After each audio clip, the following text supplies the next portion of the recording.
So went to Dragonfall Con last weekend. 2 of the 3 members of Team Heavy Magic. I brought Beastclaw Raiders. A mistake. And I brought Death. It was the correct decision. it was definitely the correct decision. And a little bit of a proven right, I think, on some underrated units. Mm-hmm. There were 2 events. One was a 2-day, 5-round tournament, 2K.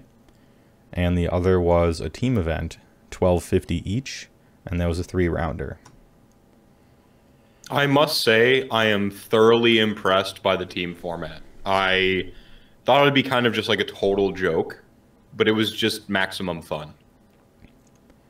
Yeah, so coming from Magic, I abhor like 2-headed giant style competition because I want to be responsible for my own fate. I don't want some teammate wackiness, 2 players, custom rules, bullshit. Like, I just don't want that in a competition whatsoever. And so I was prepared to grudgingly do it.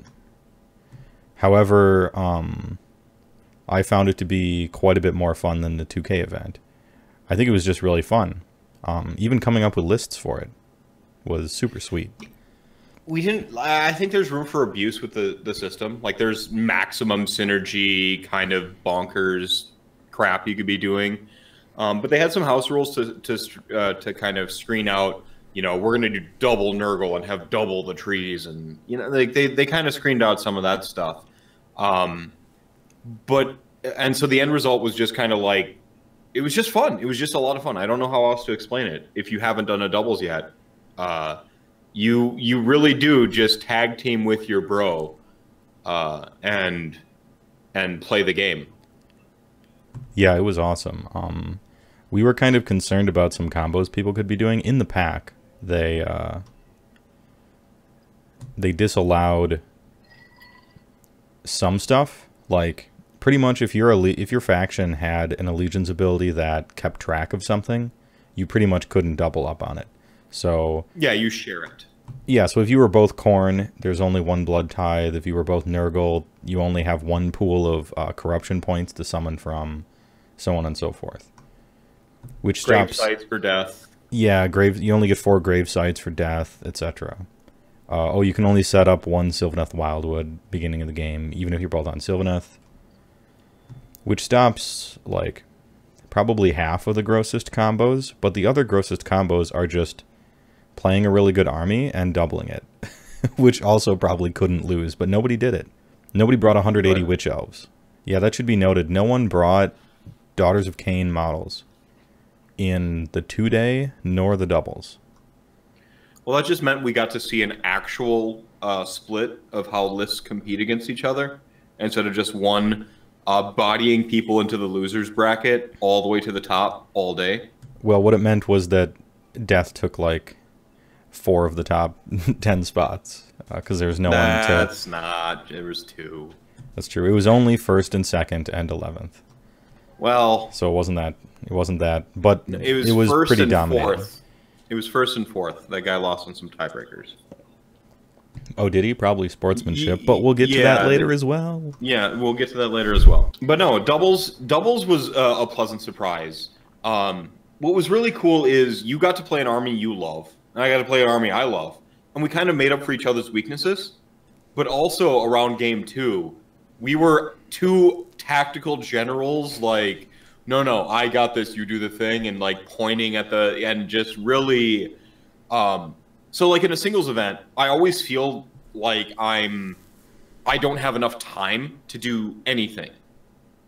I'm trying to be organized, and I'm trying to impress my opponent, and I'm trying to like get my models out in a timely manner and set up a station with like, all my extra things I'm going to need, and my dice here and my paper there. And it really was in the doubles tournament. It's like you're reading.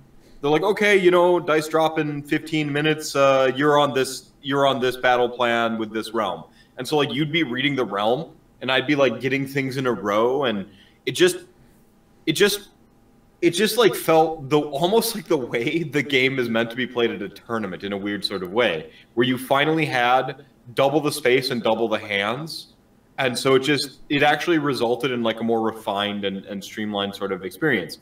As far as a tournament experience, like there's grindy competition and stuff, and that's in its own sphere. But actually, just an experience at a tournament, this was it. This was at the top of it. This was maximum fun, like I said. Yeah, we won't really go over the doubles event in too much detail, but to say that it was super fun, and I'm on Beastclaw Raiders, which suck, but they have like 1.5 good units that do good things. And so if I can be bolted on to an army that is really good, except it exactly doesn't have like 1.5 of those things, then now we're talking. I found Beastclaw Raiders to be very competitive as long as Nagash was floating next to me, countering 100% of my opponent's spells all game, and with a massive regiment of 40 skeletons that just never died. And so I feel this is what Beastclaw need in the update.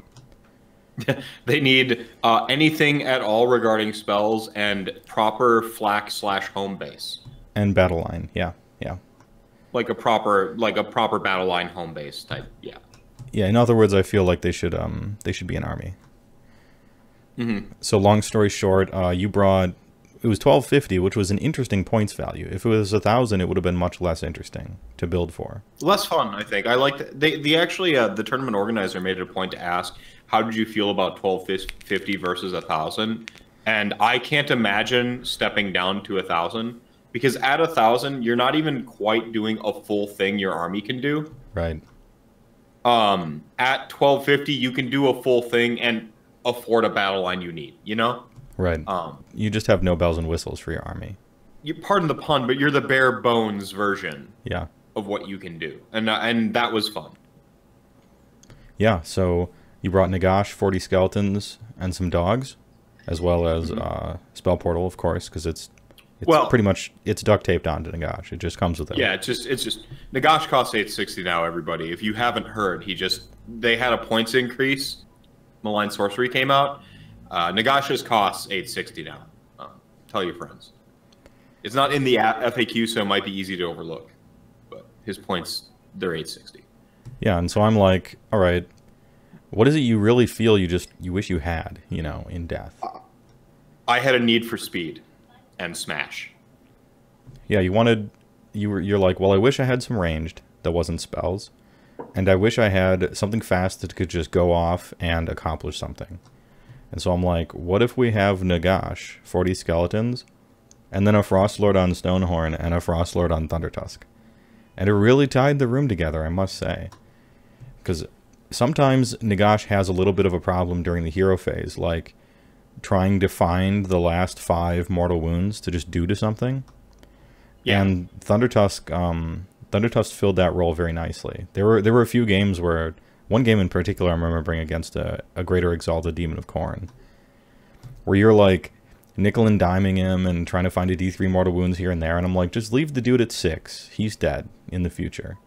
And just worry about making sure everything else in his army completely sucks. And you're like, okay. And so like triple debuffed all his good units, shooting phase, rolled a 2. All right, it's dead. Like peanut butter and chocolate. It really, yeah, that's it. Yeah, if we weren't heavy magic, I think we could be peanut butter and chocolate. But heavy magic performed exceeded expectations. We did quite well, and we beat the dudes who won the tournament. We handed them their only L. Like their match result system was super weird. It was all random pairing as far as I could tell. Yeah, they weren't using strength of schedule, and they weren't using proper Swiss, which is a knock against them. That actually, that sucked. And there were some results problems. Like, we had a major victory, and they marked us down as 0 for everything, and it was just like a clerical error, and they had to redo pairings. In the final standings for the 2K, they were, like, the results were wrong for you. Some of the results were wrong for other people. Like, there were just a bunch of mistakes. Yeah, that was in both events, actually. Like, yeah, in both events, there were clerical mistakes that were huge. This might be a reason for moving toward the app. Best Coast pairings, I've heard, and I'm only bringing it up not just because of Gen Con, and because even that there was some issues there, but just from like the TGA forums and some personal conversations I've been having on Twitter lately, name drop LLV, who's been compiling a lot of the data and results from all these tournaments. Like he's like, either you got to have just like a proper spreadsheet, or if you have put it up in Best Coast pairings, you can just access the information. And so there's just clerical errors. There's a lot of information to take down after you hand in someone your little sheet, right, at the end of your match. And now you have to do that 30 times. There's going to be mistakes, and apparently they're a little bit more common than we might have realized. Yeah, and they're adding all this extra work for themselves, trying to break tiebreakers. Like they're like, well, we'll have there be secondaries that are secret, and then we'll have these tertiaries that basically mean tertiaries. The long and short of it, I think, and I don't know, this is probably not even an oversimplification, and it's you get your tertiaries if you're winning real hard. If you're already winning. Yeah, if you're already winning, you get some bonus points for free. So it's like the opposite of strength of schedule. It's like if you have easy rounds, you tend to get even more points. Well, there's a couple where you can get them if you're losing, but it's like 2 of them of your 5 rounds where you're just like, oh, these are the 2 I'm gonna use in my bad matchup, and then hopefully I have my good matchups and I can just impose my will and scoop these tertiaries. Yeah, because the secondaries are secret, but the tertiaries are like on the battle plan, and they're almost all of them were like, if you're winning real hard, you win extra bonus hard because of this tertiary. It's like one of them. I specifically remember one of them is like control double the objectives of your opponent. And so it's just like you get a free 2 points if you crush your opponent instead of it's a good game. A lot of them are win mores. It's a lot of win more. I like secondaries because they give each player pretty much the opportunity to choose their destiny and get some extra points. But I don't like tertiaries because they generally just reward the person who's winning anyway. Mm-hmm. And all of these secondaries and tertiaries and stuff are to combat how many ties you're going to have when you're not running enough rounds to have a proper Swiss. Mm-hmm. But we already have there's already a solution for that in Swiss, and it's called strength of schedule. And so it's like you have all these things complicating the game that are solving a problem that doesn't exist. Now, secondaries are fun, and they're official now, so I like them. Mm-hmm. I just don't know that we need tertiaries, and I don't know that we need to care over much about tiebreakers when there's already a system to solve that. We can just rename this stream right now. Please start using proper Swiss and strength of schedule. Yeah, shoutouts to Just Saying Podcast. They've been working on this for a while, trying to get people to adopt Swiss systems that just work. So they're just saying the right things. Just use Swiss and just use strength of schedule. Secondaries can be fun, do them, but there's no reason to do gymnastics trying to break ties when you already can easily. And tertiary system, I don't know, it kind of does the opposite. It's like whoever had the easier road to the top gets rewarded, and I feel that that's,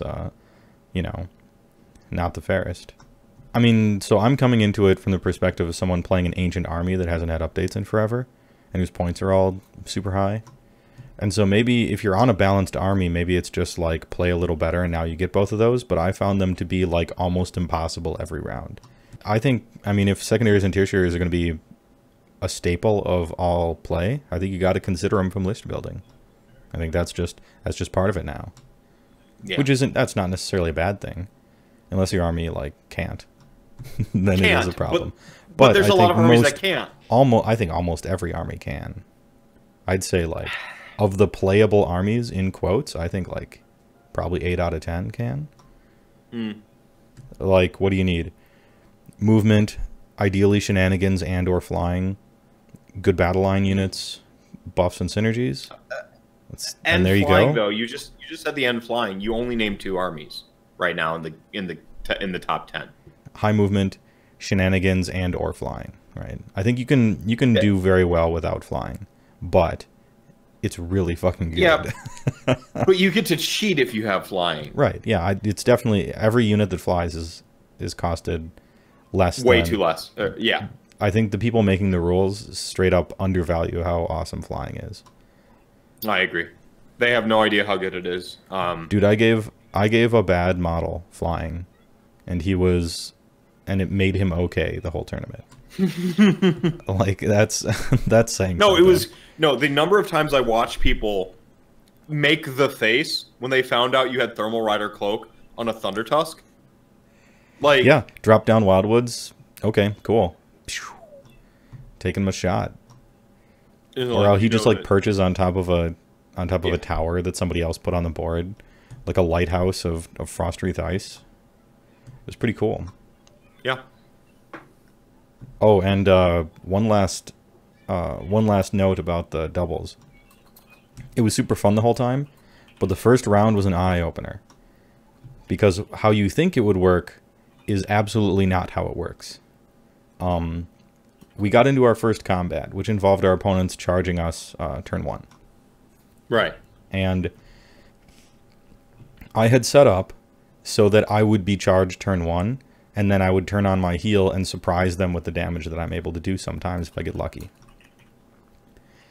And so he had a Maw Crusher and a Magma Dragon in combat with my dudes turn 1. And now it comes time to activate in combat. And so they activate first because it's their turn. Magma Dragon does a shitload of damage to Frostlord and puts him at like whatever, 4 life or something like that. And then I'm like, okay, time for me to activate, you know, because it's you go, I go. And he's like, oh no. It's team member 1 goes, team member 2 goes. And then opponent team member 1 goes, opponent team member 2 goes. And I'm like, oh, so all my guys are just fucking dead then because you get to activate 2 in a row. And he's like, yep. And we made sure because it didn't make any sense. And nope, sure enough, that's exactly how it works. That's how it's always worked. And we just got caught with our pants down. Yeah, every and so Maw Crusher just killed Thunder Tusk straight up. I have a Frostlord on 4 life. He was a champion though. I rolled well with him, and I had the Butcher buff on him. So I did 19 damage to a Magma Dragon and killed myself, but put it at 1 life. This was still not enough to save us from the game. To be fair, after that, once we knew about that little tricky business, we were never even close to losing the rest of the day. No, I didn't lose a unit. In fact, including that game, I didn't lose a unit all teams. I didn't lose a single unit. Not even a unit of dogs died in my army. Yeah, well, I mean, knowing what we knew after round 1, we wouldn't have set up that way anyway. And so, unbeknownst to us, we set up, having already lost. But we didn't know the activations work like that. And so we're like, oh, well, every other round, now we just put one of our guys next to one of your guys every time, so that we get double activations. And, and that worked out pretty well. Bold prediction, next Team Heavy Magic event, we're taking top 3, if not winning. Yeah, next doubles, I think we'll be pretty good. Because I mean the next 2 rounds we were playing against armies way better than that one, and I didn't feel remotely threatened by what was going on, especially because everyone kept trying to target Nagash. And so I'm like, you mean I can do whatever I want with this little monster truck over here? Cool, like all right. Well, that's kind of Nagash's superpower is people just tunnel on him. Yeah, the biggest target. And they targeted him with like terrible stuff. The target priority of opponents, at least in the singles event, I've found, even against like my army, was just like all wrong. And I was like telling people what my stuff does. I'm like, this is a Frostlord on Stonehorn. You've probably never played against one in a tournament, and you vaguely remember playing against one when it was good like 2 years ago. Stone Skeleton halves damage, but it's rounded up. So if you attack it with 1 damage weapons, like you'll drop it. And no one ever sent like battle line against it, which will just kill it in 1 round. Everyone like sent their 3 damage, 2 damage guys against it, and I'm like, my opponents are making the wrongest choices, and I'm losing so hard. Can I want to step in here for a little minute on something I observed with tournament play, and I finally played enough tournaments now to where I feel confident saying this, which is people fucking tunnel. Like, can I swear on your podcast? I don't know. Oh, I swear all the time, dude. In my first show with Sam, I made a 9/11 joke about AOS. Okay. So okay, good. No, people tunnel, and this is a thing in all the competitive play I've ever seen, whether it's Street Fighter or League of Legends or Quake. People tunnel. They're like, I'm winning. I got to focus in, and I'm gonna end it now. And they go aggressive when they shouldn't. when they can step back and play controlled. And it happens in Magic where they're like, okay, I've got them down to 2 life. I've got the win con. I can blow my hand, and then you're punished for it. People tunnel really hard in Age of Sigmar. It's like they don't realize it's a thing. Yeah, they tunnel in 2 ways. And the first is they have this plan that their army does. Like, you have a plan A for your army. Oh, and they look across the table and they're just like, okay, his guys suck, so I'll just plan A and win. And in their defense, that worked every round. But, you know, it meant that they saw a 420-point melee dude, and they're like, oh, well, now, okay, I'm going to send my dragon against it. Because the dragon is the thing that kills their monster. Like, they just have this in their head. Yeah. Yeah. And the second reason is, and the second way that people tunnel in AOS is they try to kill stuff when actually that doesn't matter at all, unless it's going to be a tie. And so I was like retreating all the time because like the fight didn't matter. It's not near objectives. It's whatever. Like, I'm retreating all the time to try to get near objectives and stuff. And my opponents were just like more than happy to just start rolling dice and attacking stuff. Yeah. People tunnel, and they tunnel on centerpieces too. Which is kind of part of the, like, they just want to kind of like smash shit with their dudes and roll dice. Point you were making. People, they tunnel in Age of Sigmar. They when you're playing the game, you forget that you can retreat at all. And it's like, dude, just retreat and run. Just do that, and now you're towards the objective. Especially if we have like a flying dude. And so like you've moved up and you end up in combat and you retreat and run over them because you just fly over them and you land on an objective. And I've seen it. I've seen the tunnel vision happen a lot. And again, I see it in a bunch of competitive things, but Age of Sigmar seems to have it kind of going on in kind of the 2 ways, and it's bringing some people's play down a little bit. I mean, yeah, but it's also fun to do that stuff, I suppose. Sure, it's fun to slap shit. I mean, that's one of the things that makes flying monsters great in AOS, or perhaps one of the things that makes non-flying monsters bad, is that when you're locked into combat and you're a flying monster, you can just get out. Like, I'm out of here. It's easy.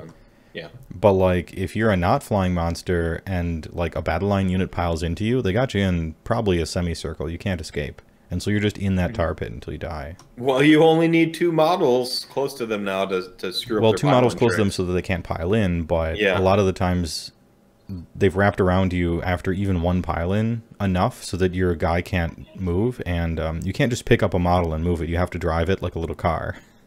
And I see this mistake a lot when people are playing quickly. But you actually have to drive everything, including your own guys. You can't just like have them leap over each other unless they fly. Yeah, they can.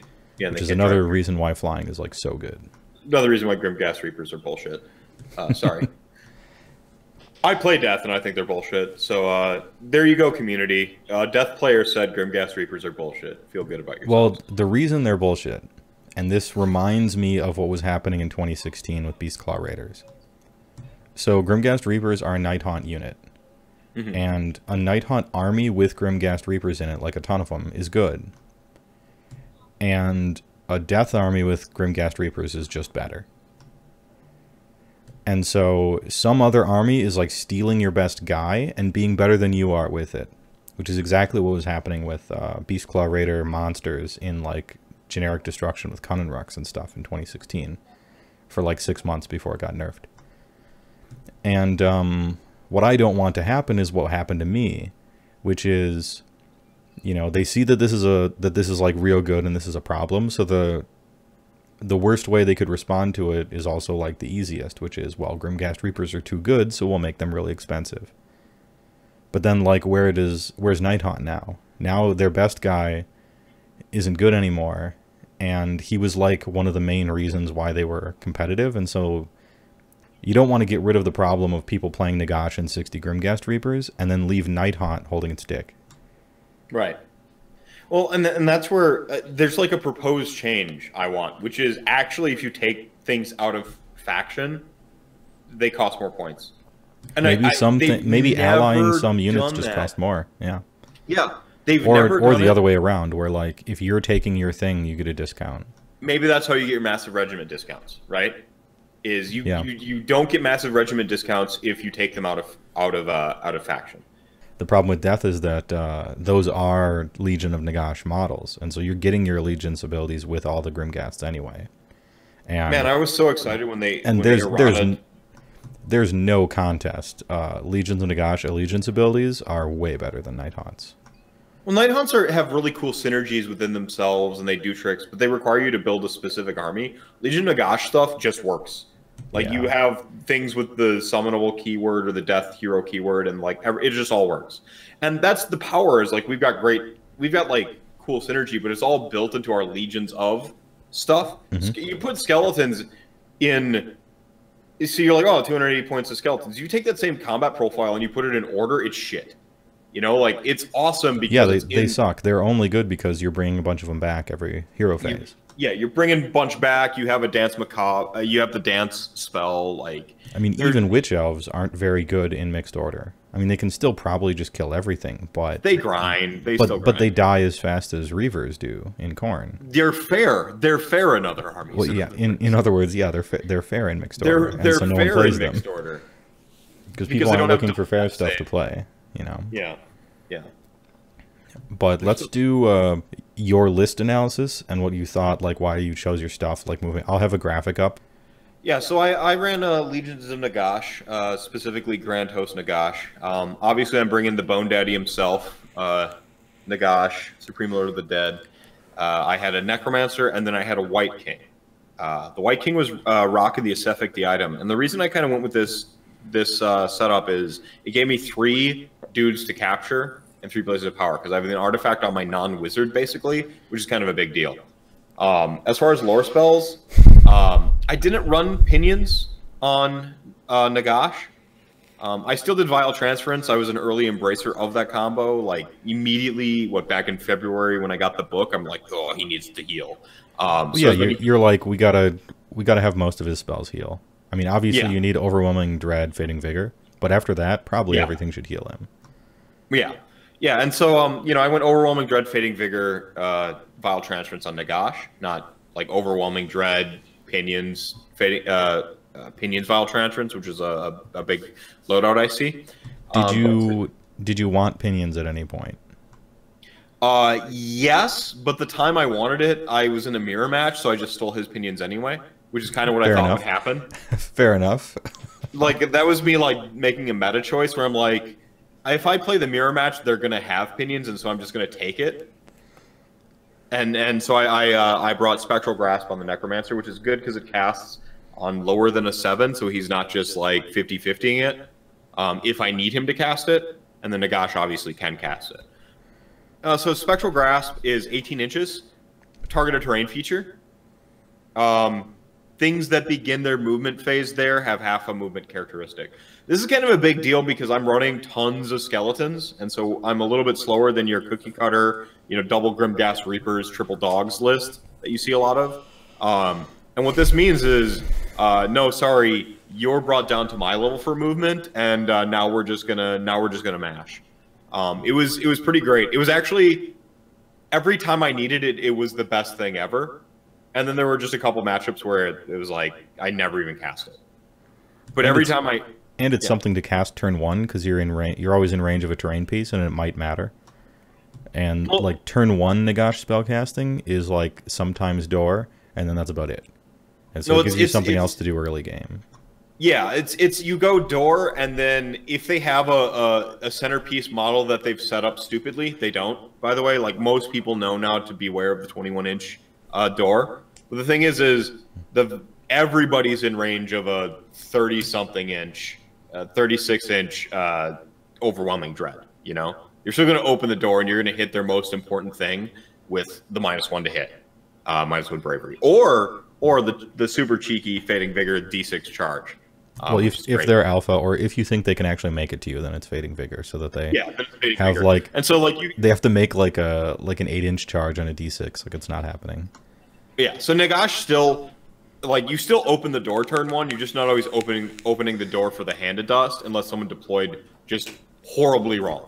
But then the follow-up to that is he's got 8 spells. Now you Spectral Grasp a terrain piece. So you open the door, toss your situationally best debuff out, and then you still hit the terrain feature.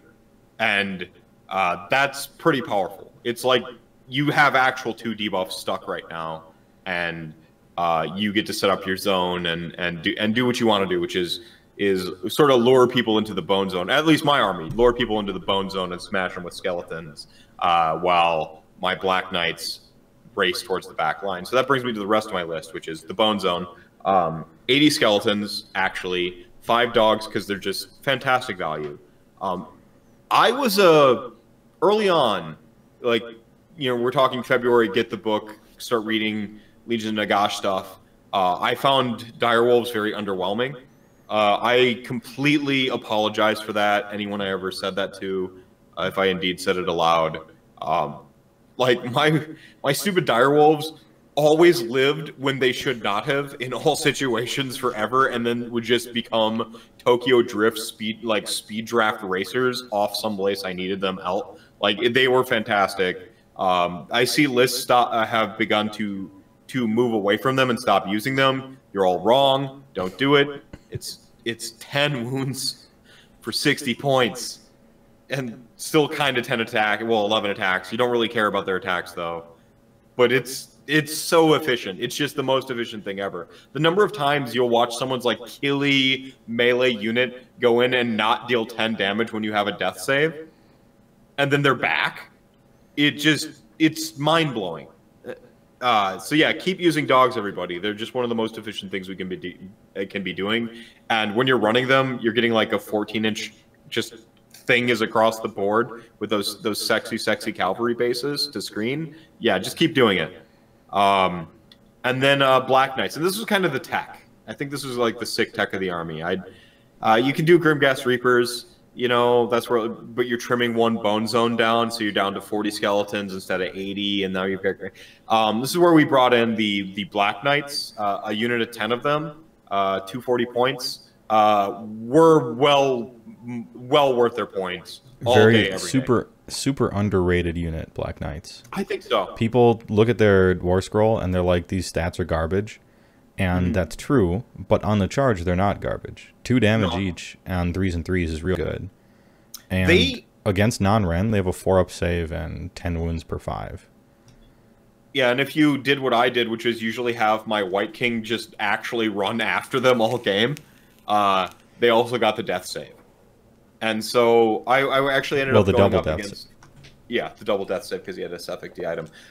So they stuck. In fact, I wish they died a little bit easier sometimes because I wanted to bring them back earlier on in the game than when I got to. Because I had this plan of throwing 10 Black Knights at people, them exploding the thing kinda, but then getting countercharged and exploded. And usually they charged the thing, blew it up real good, and then just a tar pit happened somewhere. Which was good too. Like and that's kind of where they began to exceed my expectations, is I kind of expected them to charge, do some damage, become a tar pit, and then sort of die on turn 3 or 4, and then I get them back late game. That isn't what happened. They actually went in and usually ground down the guys and then came back. So I'd charge them into some guys like fast battle line on a flank, or the 10 guys holding the home objective off in the corner. I did a lot of that. The one time I had them actually win the trades with Grimghast Reapers, by the way. Turns out Grimghast Reapers, their whole thing is, they got their 4-up save and they're immune to rend. Yeah, Black Knights don't care about that. They're doing double damage. So every time you fail that coin flip, they're taking 2 Grimghasts off the board. You put a dance on them. They're doing that twice. I lost 2 models on the swing back from Grimghast Reapers, and then blew up twice as many. It was awesome. Yeah, and what Death really does want is cheap move 12 that's good on the charge. Like 240 points for 10 of these guys. And you kind of want to tie people up. Yeah, and you do want your thing that charges in to turn into a tar pit afterwards. Yeah. Yeah, so you're what you're doing is you're kind of picking the points where people are going to fight with a lot of your death units. You're like, you're going to fight here and you're going to be stuck here. You're going to fight here and you're going to be stuck here. And then you're going to position your other stuff around the board and take objectives. And that's really how Death plays defensively. There's some aggressive play styles, but that really worked for me. I didn't lose doing that all day.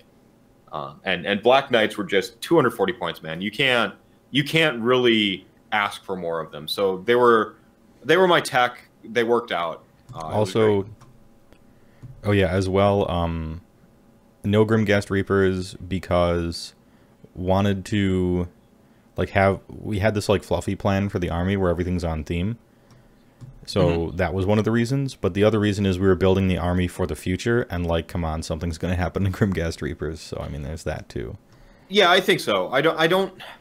If they maintain their point costs going forward, I won't be surprised, but I'll be disappointed because it's an issue. One of the face it, there's an NPE for playing against death right now, and Grimghast Reapers aren't helping us. Like the negative player experience, like we already kind of beat most matchups, regardless of what we put on the board, just because Nagash is that much value. We don't need to especially if they run any wizards at all. They just wasted their points. Like Nurgle. Yeah. I can have 60 dogs on the board and beat Nurgle. You know, like I don't need to rub it in. Like yeah, overwhelming dread on Blight Kings and then counter all their spells. That's it. It's over. Yeah, and just like swarm around them slowly, and yeah, I like it. It doesn't. You don't like it, again. This is like where we come down to win more, and it's removing meaningful choice from army lists because the best thing to do is the obvious thing to do, and I don't like that.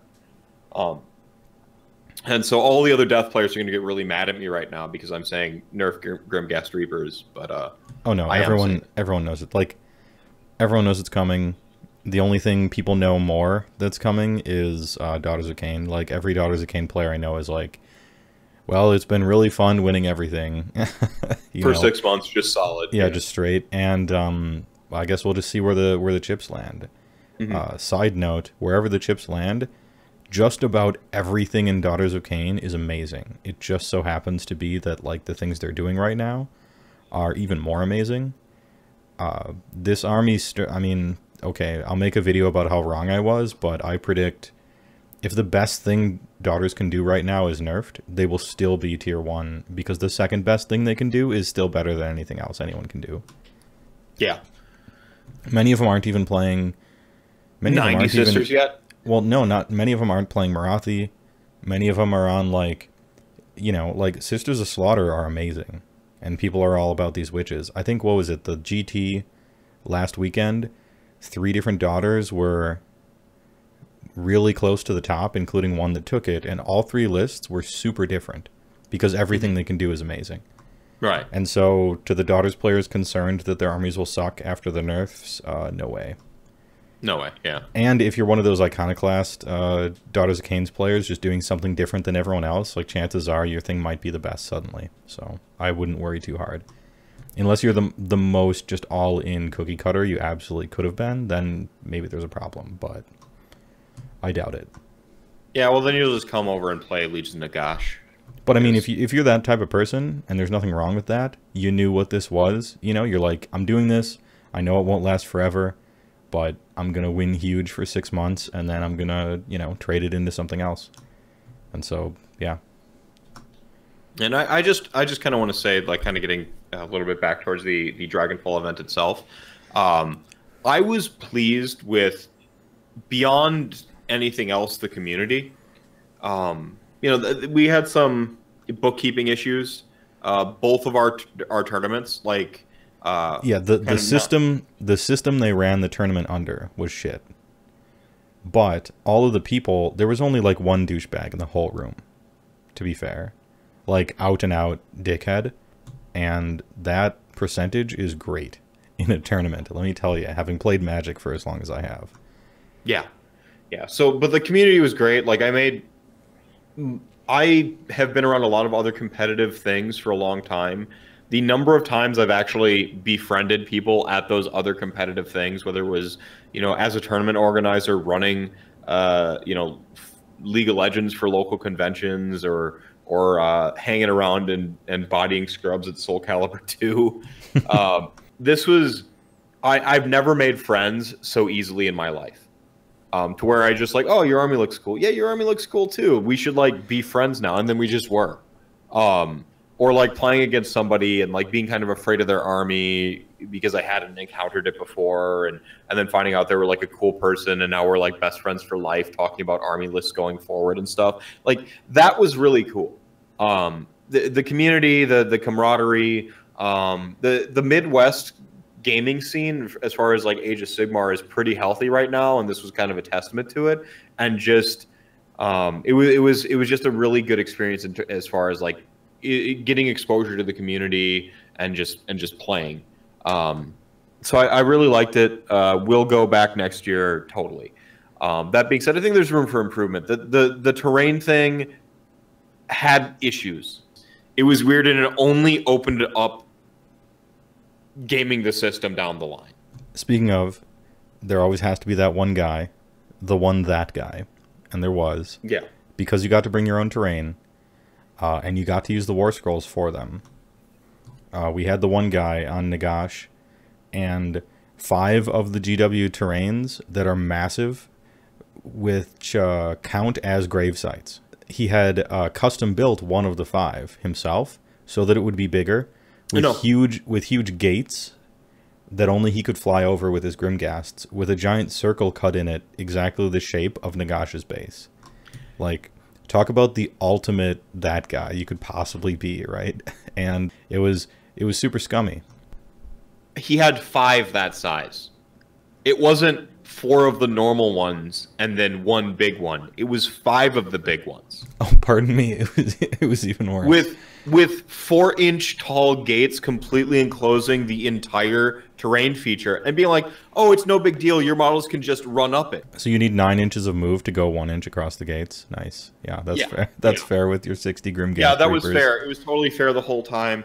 Yeah, I mean, I've got negative opinions regarding it. Again, I played him. He seemed like a nice enough guy.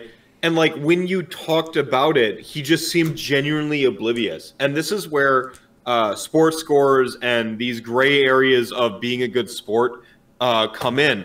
We're not sure if angle shooting or actually a dick. I say just don't leave it up to chance. Don't leave that on a player's judgment call where if you're wrong, you can be penalized with this thing that will matter down the line with your sports score. Where I'm like, oh, sure, dude, play with your obviously giving you an advantage terrain. If you complain about it, he's going to give you a poor sports because he was the one basically cheating. Yeah. Or because he was the one gaming for advantage. And if you call him out, he's going to dock your sports score for it. Yeah. Yeah, like that's also, such a by the way, as a side note, like a huge pet peeve of mine is the phony bullshit obliviousness that somebody trying to pull one over on you gives you. Like, oh, I thought that this was, you know, it's that kind of shit that's like so fake and so obviously bullshit. It's like, that's the thing is, don't give me that shit, dude. Like, you know, just say the rules allowed it, and I'm trying to game the system, and then let's move on. You know, I'd appreciate your honesty. Yeah, I don't think you should burden the players with making up for stuff that could be solved with better rules for both the game and for tournaments. And I think, so speaking of what you said about sportsmanship, where that's kind of also the game now, like it's a competition and sports scores matter for your placement. And so therefore sports is part of the competition now, whether you like it or not. I don't, but you know, there it is. And at least for me, there's 2 ways people can get 5 points, like the max sports score. And that's like the person who is super friendly and like you just have tons of fun playing the game and they're really excited. And you really do like totally enjoy yourself socially. But then for me, I'll put people as a 5 that show up and they're like, you know, I'm really serious about competing and stuff. Let's have a great match and try to really beat each other as generals. And they don't talk a lot. They're really serious with all their decisions. You know, they don't slow play. My Sylvaneth opponent was like that. I gave him a 5. I don't know that I gave anyone else a 5. I might have given somebody else a 5. But Sylvaneth opponent pretty much just showed up and was like serious competitor man the whole time. And this is probably not the case for many people, but for me, I was like, yep, this is what a sportsman is. They're not rude. They don't waste your time. They really push you to do as good as you can do with your army, you know, and be a better general. And to me, that's sportsmanship. It's not, you know, having someone act like a YouTuber trying to get subscriptions. Just like, oh, wow, cool, buddy. You know, like fucking that fake shit, you know? Another army coming at you. Remember to hit that follow button. And like role-playing everything. Like, if that's your personality, cool. But it's obvious when it's not your personality. Well, that's the thing is, like, that try-hard bullshit, definitely, for me, it docks people. See, that's the thing is, like, I'm in a natural conversation. you might like me as a human because I'm like I have that like sort of natural sardonic cynicism, take the piss out the moment, but I'm a little dry and stuff like that. And translating my dryness to and when you just got fucked up and you give some sardonic thing that really is funny, like that might be the wrong time. Yeah, it's like the wrong thing to say. You know, like, I'm like, outside of a game, you're like, but like in the game, you're just like, oh, that motherfucker. You know, like it's some people out there, you're just, I don't know. It's like what you said. Like, the sportsmanship I respect are the people who want to compete and there's no bullshit. Like I respect that. It's like gladiators. I don't care that you're trying to lop my head off as long as you're not throwing dirt in my eyes. Yeah. And then like trying to smile and tell me you didn't just throw dirt in my eyes with your stupid fucking terrain. Like screw that, man. That's not sporting. But like Kyle's generally like that is just how he is. Like super over the top, hype about everything. He actually just wants cool stuff to happen, whether it's at his expense or not. And that's a 5-2.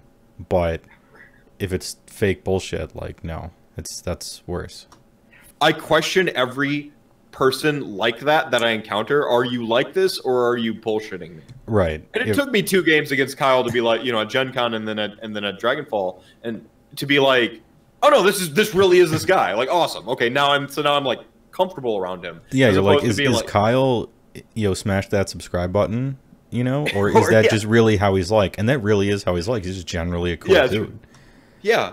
Yeah, it's kind of disarming to actually meet like genuine people like that. And so you don't get into this hobby to play nearly 3-hour rounds, pushing around 2,000 point men, points of men and women, and you don't do that without some love of the thing. And that love of the thing is a little bit higher than in some other things. Like League of Legends, no one loves that game. You know, Magic the Gathering. Right. I don't think anyone loves that game anymore. That's the difference between Street Fighter and League of Legends. Like you watch the Street Fighter community is their smack talking is a 10 out of 10. It's some of the greatest smack talk ever. But if you've ever been around like the King of the Hill stuff, you just end up in like in what was it, ASEN we were at, and Guilty was there, and she had just like a pile of cash sitting there. You know, player takes the pot type thing. Just winning money matches for like 6 hours. Yeah, I remember that. Yeah, it's just for 6 hours, and just the humor that was there because people loved actually playing Street Fighter. I'm like, I'm gonna beat the girl, and like just that like to watch their face like because they're laughing as they walk away, losing their money because they love the game. I remember she was on her phone with her right hand, like tweeting about how she was owning these people. And like the match had started and she was just kind of moving her character around, not getting hit as she completed her text and then put the phone down and then like beat the guy. It was hilarious. Well, I mean, that's the difference when you love the thing, the hobby, the competition and stuff. Yeah. And if you buy the best army today and play it, you like, okay, you have to practice a bunch. Sure. But okay, let's say you get first place at your next event. You will get a trophy or a medal. That's it. If it's over 100 people, maybe you'll get a box. A box of battle line for an army you don't play. There's no incentive to be that kind of a. Hey man, those Namarti thralls are sick. Actually, yeah, I should mention, by the way, weekly news of HeyWoah Twitch. I'm starting a new army. Probably starting a new army. This one's on the, it's been on the shelf. Competitively, Beastclaw has been on the shelf since the day GHB 17 hit the shelves. Mm-hmm. And Second Ed gave them Realm Artifacts, which were a big help for the mixed destruction armies running a single Frost Lord. But not for us. Because all our battalions are shit anyway, so you can't, like, get 2 of them or anything like that. And our team, Heavy Magic, happens to have got prizes from Gen Con, prizes from 2 local events for Sportsmanship, and every time it just so happened to be Idoneth Deepkin. We have a wave. It's like fate.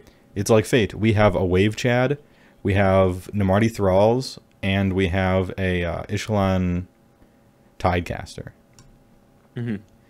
And so we got like we have a significant 1,000-point army. We have a significant portion of IDK that we have won by accident.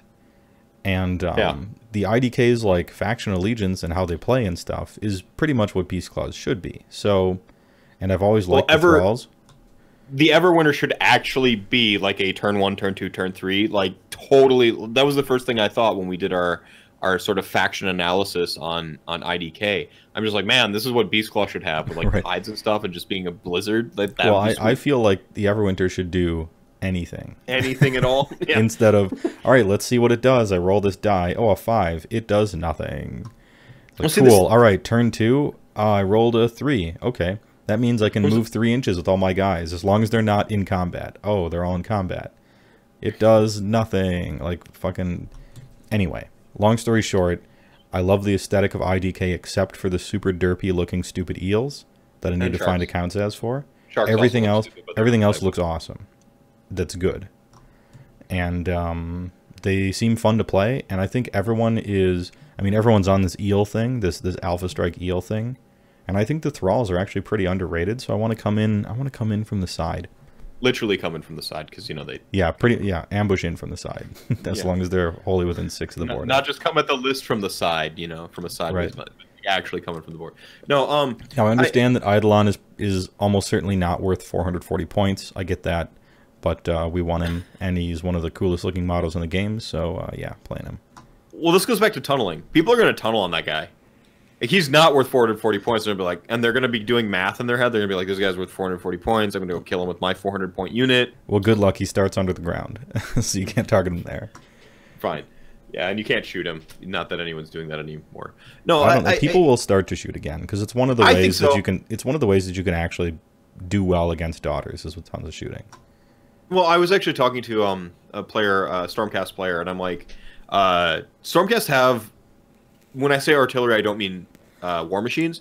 They have access to some of the best artillery in the game between Everblaze, Comet, and Ballista, and I think, what is it? Not Judicators. Judicators are pretty decent, too. Yeah, Judicators. And Judicators are actually, like, they're pretty good for standing on an objective and then, like, peppering people with, like, ranged wounds. Yeah, they cost too much, but as they lose models, they don't lose that much kill power because it's the leader that does like half the damage. So yeah. So I think there's like interesting lists out there where people are going too all in on the alpha, and I think that's wrong. I think you have an alpha, essentially like an alpha trump card, where you just have this like a quarter of your army. You can just be like boom, blow the thing up with this teleporting hammer, and the rest of it's just like artillery and screens. I think there's something to be said for playing a little bit more that way. And yeah, I think that's a legit option, or just like a fuckload of sequiturs, or that. But you're in a prime position to actually have like really decent shooting, especially as people are moving away from fearing shooting, and you can just be like, oh, you don't know. So I think that's a legitimate option. Not KO, by the way. Their shooting is not enough to make up for how few models they have when it gets right down to it. But I think a ton of KO in some sort of mixed army could do very well. Mixed order, yeah, that's true. I think some of their shooting guys fly, even though they're a bit pricey for how many models are on the table. I think shooting can make it. Yeah, the short of it is I think shooting can make a comeback. Right now, the meta's primed for it. But a point I was going to make earlier is you're finally giving up on. I wouldn't say giving up on Beastclaw Raider. It's time to play, something with allegiance abilities, and it reminds me a lot of when I was playing Icarid in our little like 20-man meta, and people were like double hating me and triple hating me. Yeah, by the time people had like 7 or 8 sideboard cards specifically devoted to Icarid, like it's time to put it on the shelf for a while. It's time to put it on the shelf, and it's like I was so good at playing through like 2 hates a turn or 2 hates a game, but by the time that like 3rd or 4th, I'm like I just can't do it anymore, and I need to play something else for my own mental health. And that reminds me of your struggle with Beastclaw Raider. Yeah. It's not that you're not doing it right. It's just it can't play through the hate. The meta just hates you right now. You're not allowed to make any mistakes. Like me and my opponent each make a minor mistake of equal severity, and I'll lose like 500 points from that and the whole game, and they'll like not be too bothered by their mistake. And so you have to play so much better than your opponent when your shit sucks. My rounds, I didn't like lose one like Beastclaw do. I made a couple mistakes. One of my mistakes cost me the game, which is had I just piled in slightly, I'd have been 4-1. That's the best kind of mistake, or that's the best way to lose a game, is with something you could have done. Yeah, that's so much and more. I know it. That's so much more useful than, all right, which way does the orb go? Oh, I rolled a 5, so you win. You know? Yeah. Like, what? How are you gonna improve based on that? You know, it's much harder to. But like, oh, I should have piled in towards the objectives. Well, just that won't happen now. And so in the future, like that round's a win. Yeah, exactly. And when you're playing to improve, that's like the best sort of loss you can take.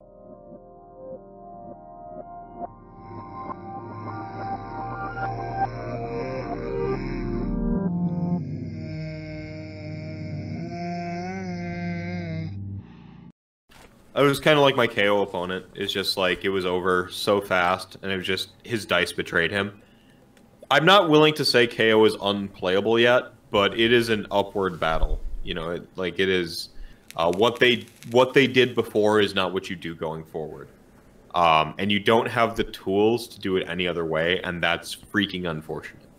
So you work better in mixed order than you do in your own army list. That being said, if you do the alpha shoot, you teleport, you drop down in your spaceship onto objective and miss every charge roll and every shooting roll, you're gonna have a bad time. And that is exactly what happened to my first round opponent, and I feel terrible for them. But yeah, because Nagash is like one of the matchups where KO feels pretty decent. Yeah, like KO has a bunch of bear traps that they need to not step in, just in the like, who do you randomly get paired against? And he actually got the one where he's okay. And then he rolls up and just misses every. And then my skeletons actually just marched across the field. We were on the fire realm. Akshi, we were on Akshi. I got the dance. I got the infernal blades, and 40 skeletons charged in. Oh no! Infernal blades on skeletons is a thing of beauty, I must say. He actually shot them up good, but like not enough, and he couldn't shoot Nagash just for reasons. I deployed really well. That's one thing I will say. Like if I am to pat myself on the back, I had very solid deployments all day, and so I deployed really well and gave him bad targets was part of it. And then just like he killed probably maybe 10 skeletons. I think less. I think he was sub 10 skeletons. I just put him on like 2 at a time in front, staying outside of 3, so that like I just move them up slightly and I have a 4-inch charge to make that I can't fail. And then I roll like an 11 or whatever anyway. And so I just get them all in and just like, and it just like exploded his board state. It was disgusting.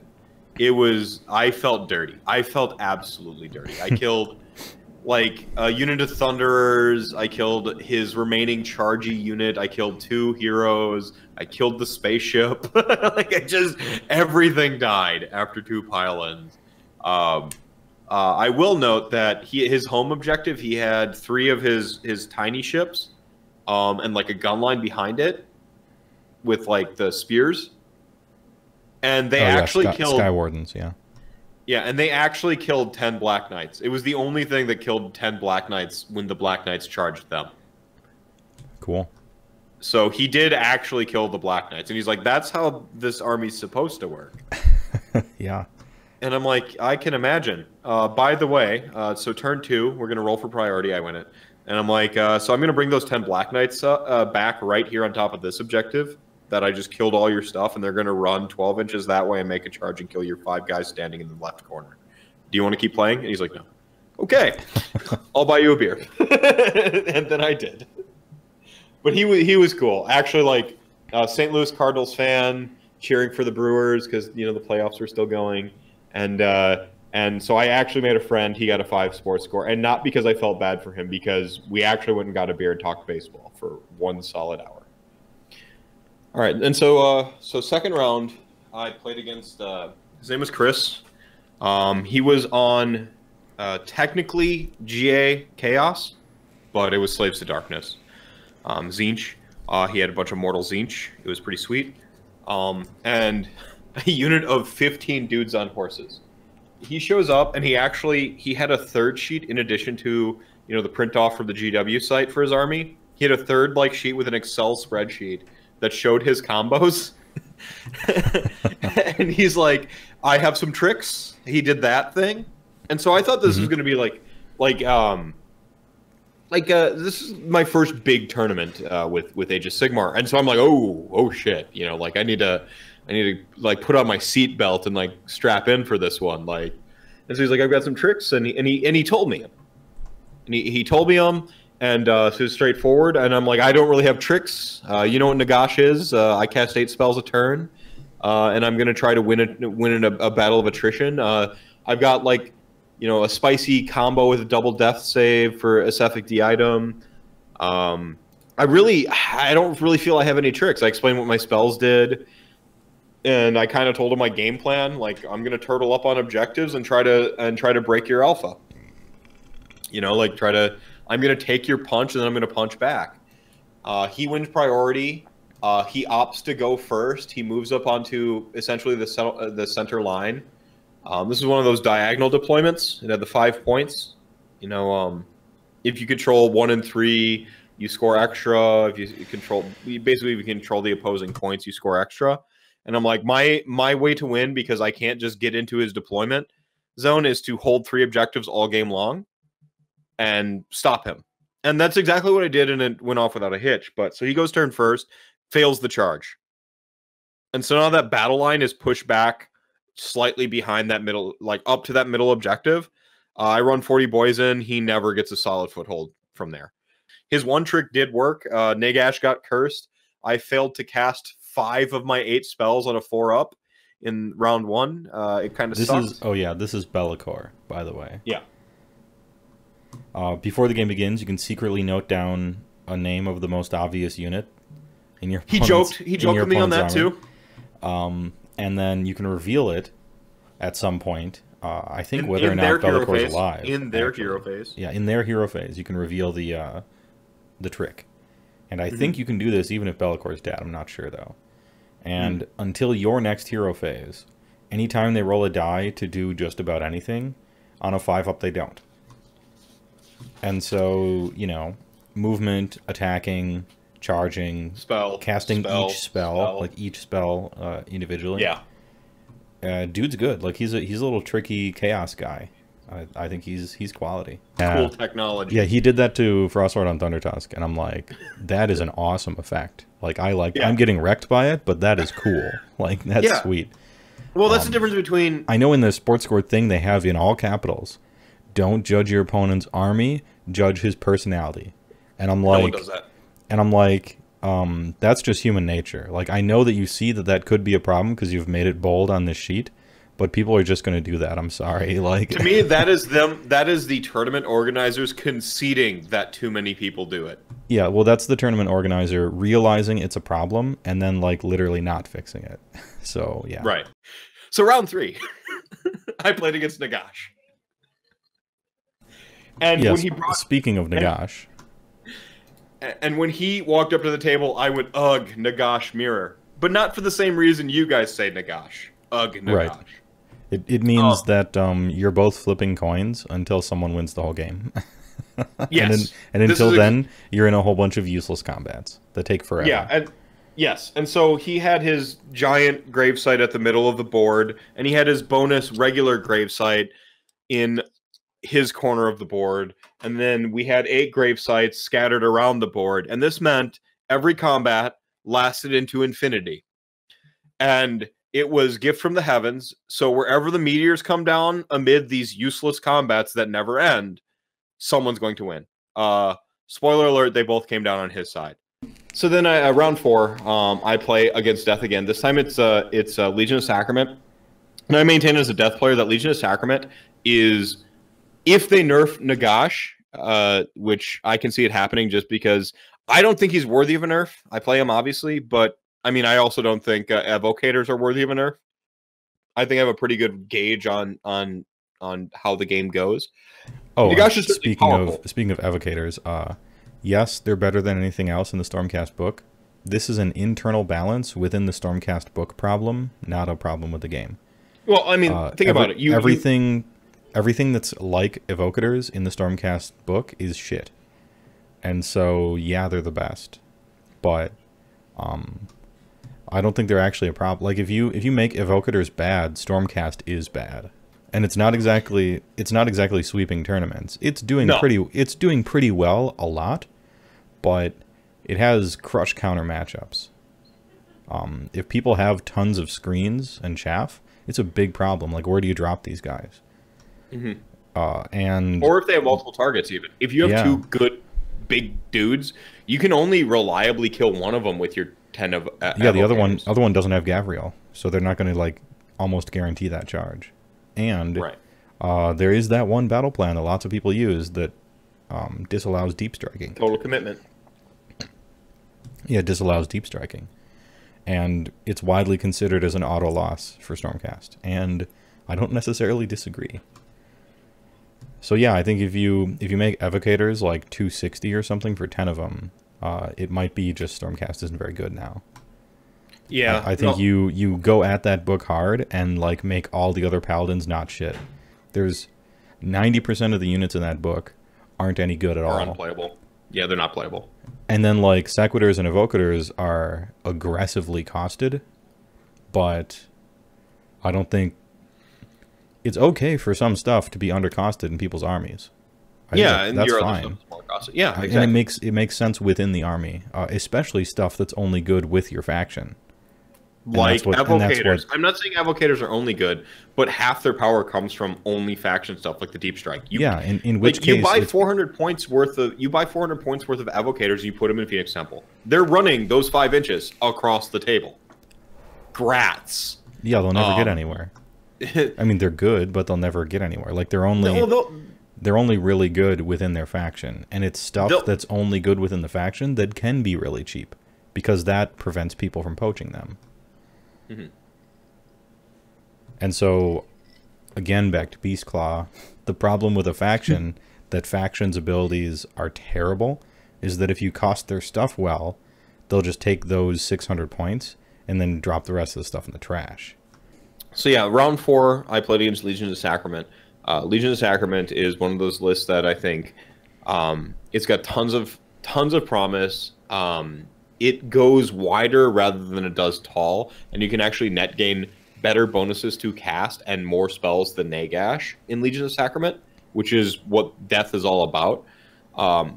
We complain about a lack of quality spells the longer it goes, but the status quo is realm spells are in, and so this is a good list. You can project power in multiple places. The problem with Legion of Sacrament is it has essentially 2 tent poles. If you take them out, it just tumbles. It falls in on itself. Like, ooh, grats, you have 3 necromancers left, and they're now doing nothing. I guess you're casting 6 spells with no bonuses. Ooh. And then otherwise, it plays pretty similar to how Legion of Nagash does. You know, skeletons, Grimghasts if you want them. You know, a really similar game. We have a lot of the same Allegiance abilities. They do have the cheeky ability where when you kill a unit within 9 inches of a gravesite, you roll a die, and on a 4-up, you bring back a unit. And that can, like, that could really swing some games, and it's really funny. But it's super niche, and it's difficult to set up. Spoiler, in a Death Mirror, you have twice the amount of gravesites, so it's easier to set it up. Right. Well, they got to get something. Like, you get to steal all his spells, and he gets twice the gravesites to try to bring people back. Well, Archon can steal your spells within 18 inches as well. Yeah, but it's within 18. Well, he's... Whereas, like, Nagash starts knowing everything. He knows everything. Sure. Yeah, but again, Archon can out... so if you move to within 18 of Archon and fail to hand a dust him, he can out-hand a dust you from further away. Like, it's funnier. It's funny. So this was against Kyle. I've played Kyle before at Gen Con. He won the hand of dust. He won the dust off back then. He also just some general quality of life death things. Things that are just so part of my like second nature of my play with just how I stack my grave sites and things like that, that it's just playing against him was like really just watching another death player play death is one of the best things you can do to improve at playing death. Not like have them tell you tips, like actually go play your mirror matchups, man. Like just you got to do it. Obviously, every game you play improves you some. Like if you've never played against Kharadron Overlords before, go play against them. If you've never played against Beastclaw Raiders, go play against them. Every game you play against somebody is going to help you, but it's exponential against another death. Watching how they set up their grave sites is different. Watching how they deploy, you know, how they stack their effects, which spells they take and prioritize, like things like that give you information about yourself and your and how death plays. And so I played against Kyle before.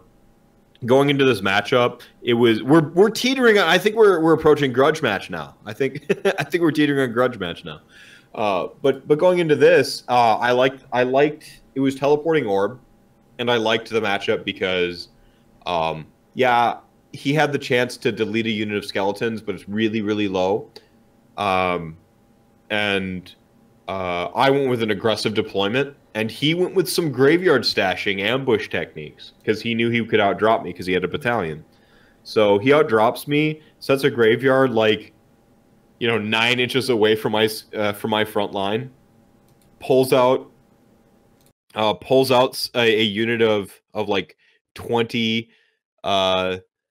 Graveguard, which I was happy to see. Just like, oh fuck yeah, Graveguard. Like I just want these guys to be it again, which is one half the reason I hate Grimghast Reapers. There's no decision right now. Like had those been Grimghast Reapers, he'd have killed twice as many things. And the charge would have been easier. But anyway, I just want to see that. Yeah, so I just want to see them again. And so he I set up my Black Knights, 1, to give him a good target, and 2, because if he doesn't ambush them, then I'm going to charge them around his backside and whoop his ass. So I kind of forced him to make the decision I kind of wanted him to make. So he charged him and just bodied him. He just blew up my Black Knights. This is the second time I've lost. And then I countercharged with my skeletons, and a really, really long combat starts between the skeletons and the Graveguard. It's really funny. And so that's kind of in the sort of south nearing west side of the board, just that combat forever. And then so the whole game is on the sort of north and middle portion of the northeast middle portion of the board, where I'd set up Nagash, my other 40 skeletons, some dogs, and a necromancer.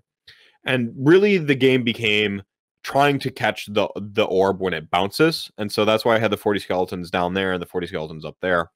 Well, it was in the middle, and then it bounced down to me, where my skeletons outnumbered his Graveguard, but also my White King was waiting directly next to the building and precisely like 4 inches away to catch it. And since he had an artifact, he counted as 20. And so I caught it at the bottom of the, and just, you know, I'm up on points. And on my turn, before that even happened, on my turn, I had set up with precision measuring.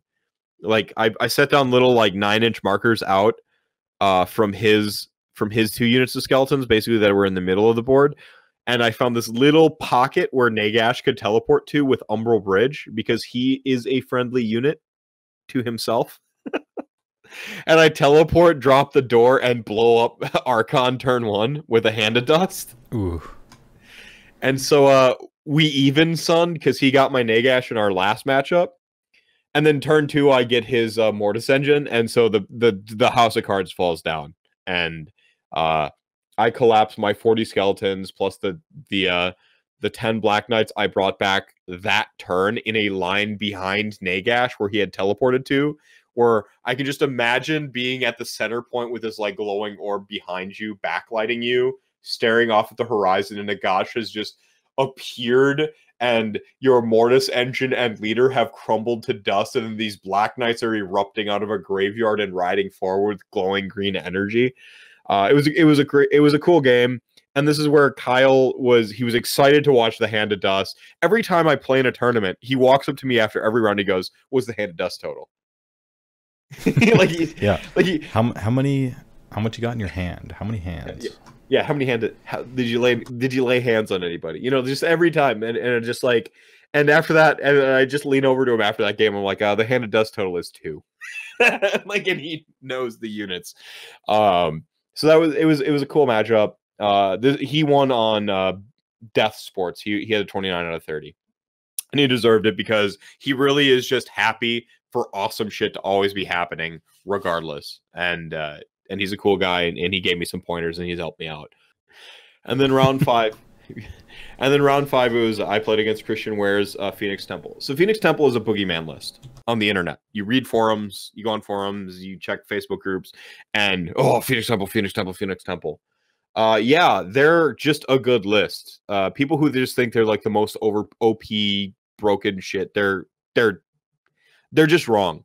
I'm sorry. They have like 8 attacks at like 3s and 3s, rend 1, damage 1. I'm sorry, one of them's rend 1, damage 2. These are not monster trucks walking as men. The best thing that Phoenix Temple has going for them is the actual speed of the Phoenixes themselves and Phoenix Guard. Phoenix Guard are they're just quality. They're just quality incarnate. 3s and 3s to hit, 2 attacks each. They're on the small bases. 4 up armor save, 4 up feel no pain. They're just quality.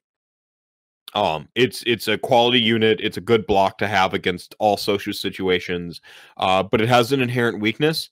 You have to ally in your spellcasters if you're strict Phoenix Temple, which means you're running 10 to 20 less Phoenix Guard than you'd like to run, and you also have a odd problem of having too few people for capturing 3 points of power and stuff. Your Phoenixes don't capture unless you give them an artifact. So you have 1 artifact on 1 Phoenix. The other Phoenix doesn't have it. So target priority, kill the one with the artifact, and ignore the other one. It really is just like ignore the Phoenixes is kind of the game plan. And then kill their wizards. And rotate around their Phoenix Guard.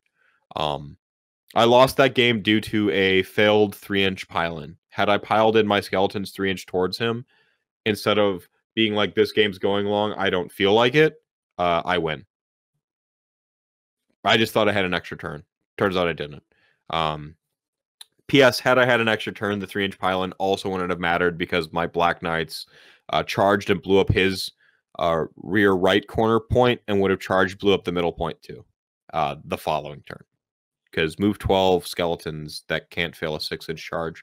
Turns out that's really good. Yeah, that's 18-inch threat minimum, and you can go deep pocket for like the 22-inch threat on them. Pretty good.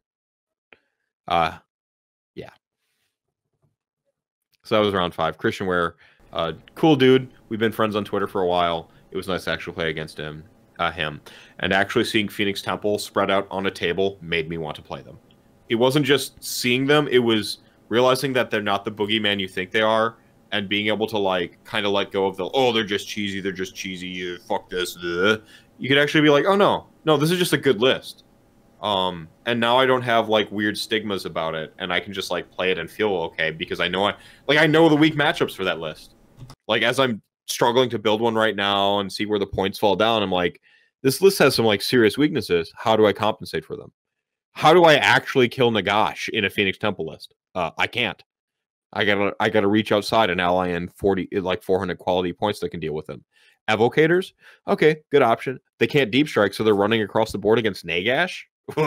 Okay, fine. I'm gonna hand it dust your Phoenix. I will have 3 rounds to guarantee that I get 1 hand dust to land on one of your Phoenixes, and then the other one's debuffed. My skeletons versus your Phoenix Guard. Skeletons slowly win that fight. My Black Knights, Morghast, Grimghast Reapers, whatever fast flying thing you want in the backline is going to blow up your wizards hiding and camping objectives. And now your evocators get there. Congratulations, you got there a turn too late. Like it's just or they just never arrive because you fading vigor them and spirit grasp the piece of terrain they're near, and they actually don't reach. They don't like get anywhere the whole game. Well, he had 30 Phoenix Guard. I spectral grasped the middle terrain piece. They never made it into the fight. Yeah. These are 6-inch move dudes. They never made it.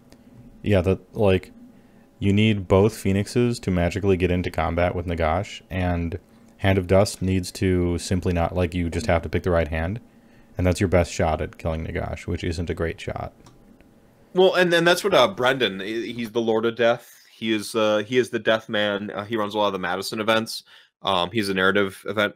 He's the Lord of Death. He runs a great Nagash list. He's got some sick tech with like a feather token or Griff feather token and stuff like that.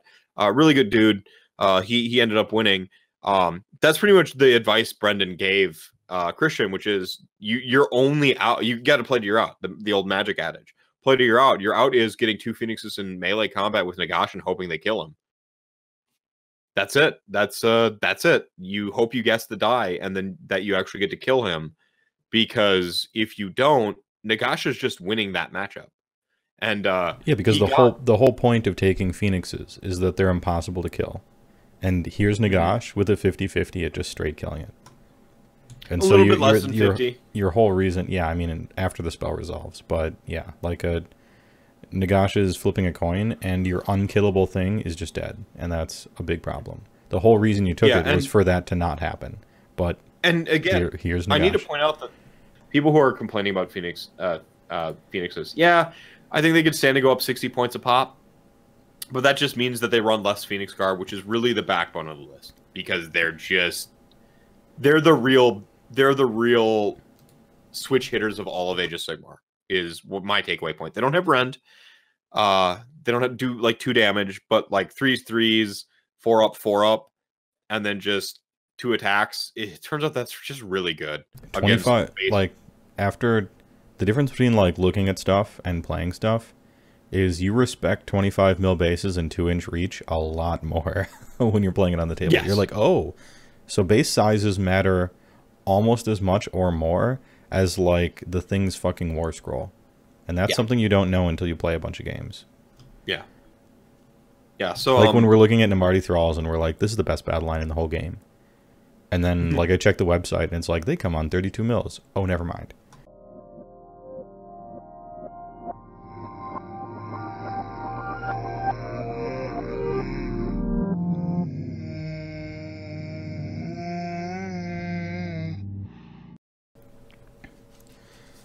So yeah, Dragonfall 2K tournament. I brought Beastclaw Raiders because it's I think it looks rather nice. I didn't have time to like test out, buy, and paint and like get mixed order ready. I ran mixed order last Adepticon.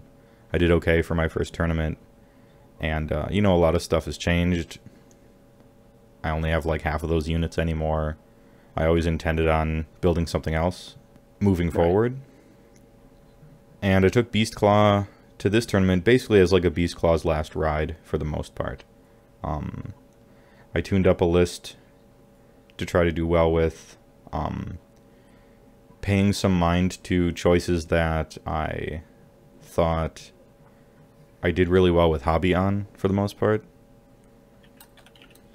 And just trying to, you know, make Beastclaw work in some way. We got Realm Artifacts, which is a huge buff to Beastclaw because we definitely need them.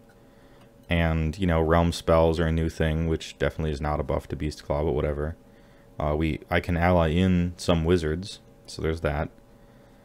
And just kind of... There's a lot of theory crafting going on, and I wanted to see it play out against opponents who are really serious. I didn't have high hopes at all for like doing well in the tournament, obviously, because Beastclaw are like complete trash.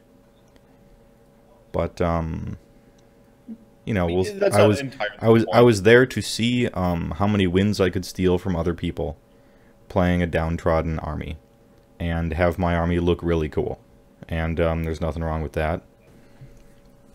But anyway, the list is I'm Mixed Destruction instead of Beastclaw Allegiance, because Beastclaw Allegiance is real bad, and worse than just being Mixed Destruction. Even though Mixed Destruction got nerfed hugely and is widely considered to be real bad, it's still better than Beastclaw faction abilities, so I took that. General is Frostlord on Stonehorn, who has the trait Wild Fury, which it gives him 1 extra attack with a weapon, and so you choose Frost Spear, so now you're attacking 5 times with it. Cool. And after you've taken at least 3 wounds, you get 2 extra attacks with it.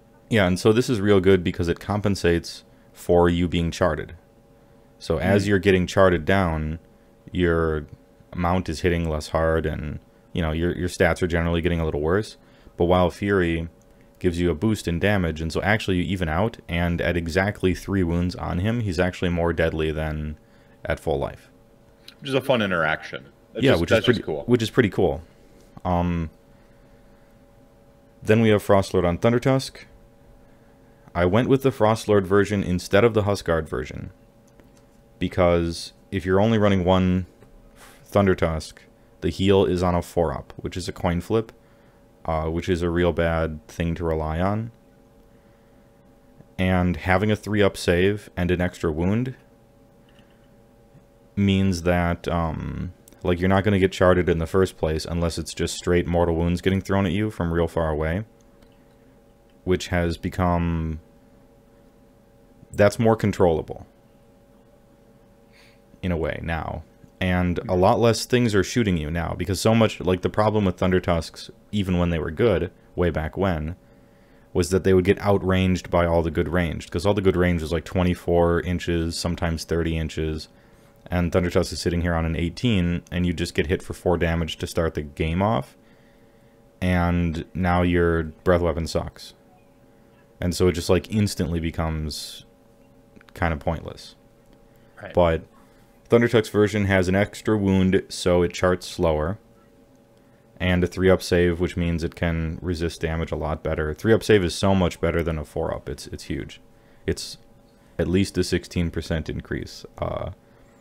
And the Frostlord version, unlike the Huskguard version, has an ability to do damage at all in melee, and the Huskguard does not. Huskguard on Thundertusk, his expected damage against a 4-up save is like 2, which for a 340 point model is staggeringly bad. Right. And it makes him so he's already a one-trick pony, and then the Huskguard version is like even more a one-trick pony who's also a glass cannon. And yeah, they have 12 wounds, but after 5 damage, they're doing a D3 mortal wounds with the breath. And so it's like a 12 wound monster with a 4-up save that actually has about 5 wounds instead of 12 for real. I mean, how many people have a spell that just does a D3 mortal wounds, and it's just a spell they cast? Yeah, and if they roll a 3, like your damage sucks for the rest of the game.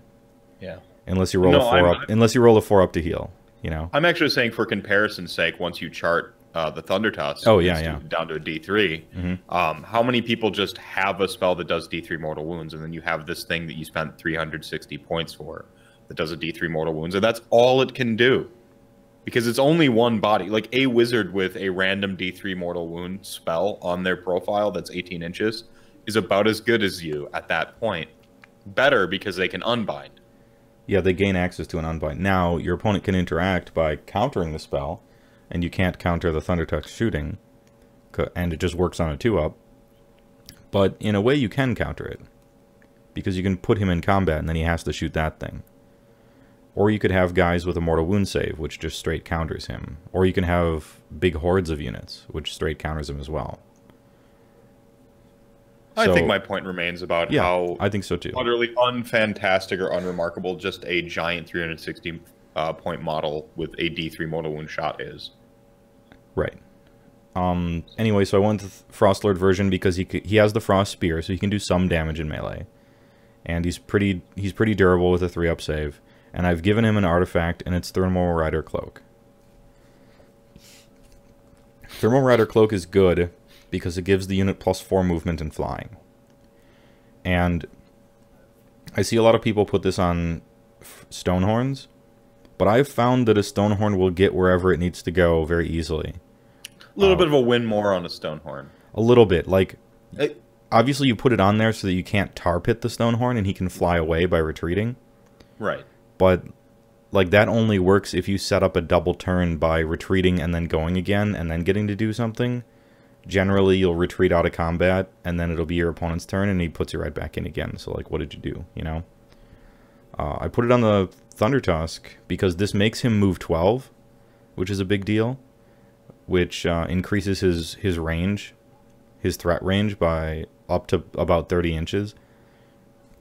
Depending on if you get destruction movement or not, like you can stick your neck out even farther if need be, although it's generally a really risky play. If you run the Thunder Tusk just way out there to shoot something, I mean, you're asking to just get countercharged and then the thing's dead. So, also, I chose Thermal Rider Cloak because giving Thunder Tusk flying means he can shoot over Sylvaneth Wildwoods and Citadel Woods. Which is fantastic tech. Yeah, because it blocks line of sight, but if either the target or the shooter have flying, they ignore this rule. And so this is like tech for me to be able to do something against, you know, Sylvaneth and Citadel Woods and stuff.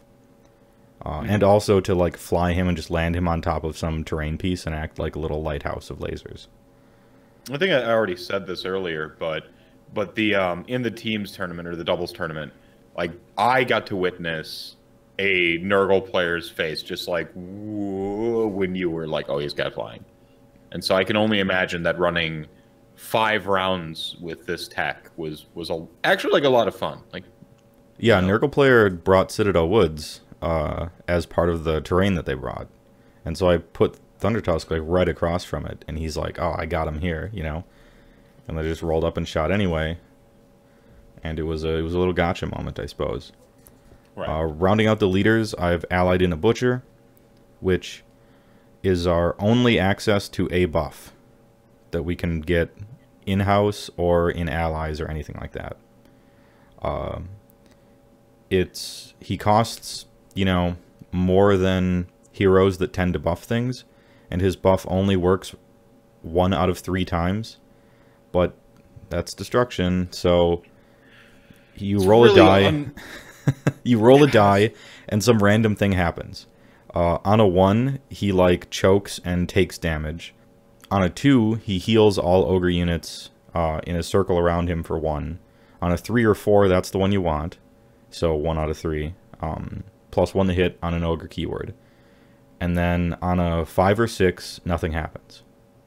Now, something happens, but it's so shitty that it's basically nothing, so I don't even bother talking about it. It's like a unit within 7 might take a D3 mortal wounds. I don't think it came up ever. It's usually just the thing you roll on turn 1, and you're like, oh, cool, it didn't do anything. He's also a wizard with an okay spell, I guess.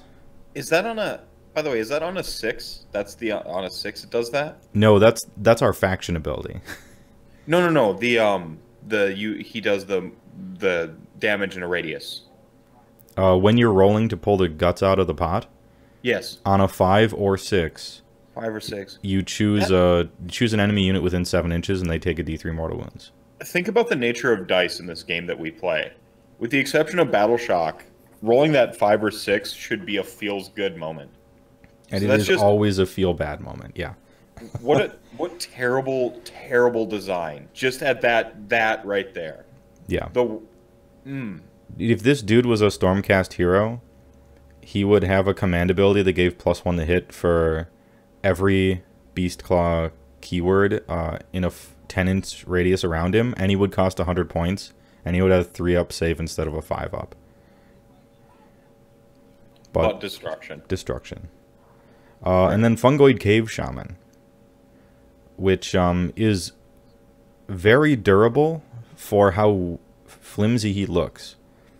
He's the most durable 4-wound hero in the game, I think I'll say. He's got a 5-up disgustingly resilient. He can reroll his saves. He's a -1 to hit always. And he almost always has Lookout Sir, so he's at like -2 to get hit. He's got a damage prevention shield. He's just really durable, and he's tiny, so he's hard to see. Once per game, he's a double caster that can reroll failed casts and unbinds, which ended up mattering a lot. His spell, however, is total garbage. Embarrassing. It does... Long story short, it does a D3 mortal wounds, and its range is 1d6 inches. Wow. Impressively bad. But we're playing with realm spells, so I'm using 2 wizards to try to get some abilities in my army, even though none of them have bonuses to cast. But, you know, what are you going to do? It's destruction.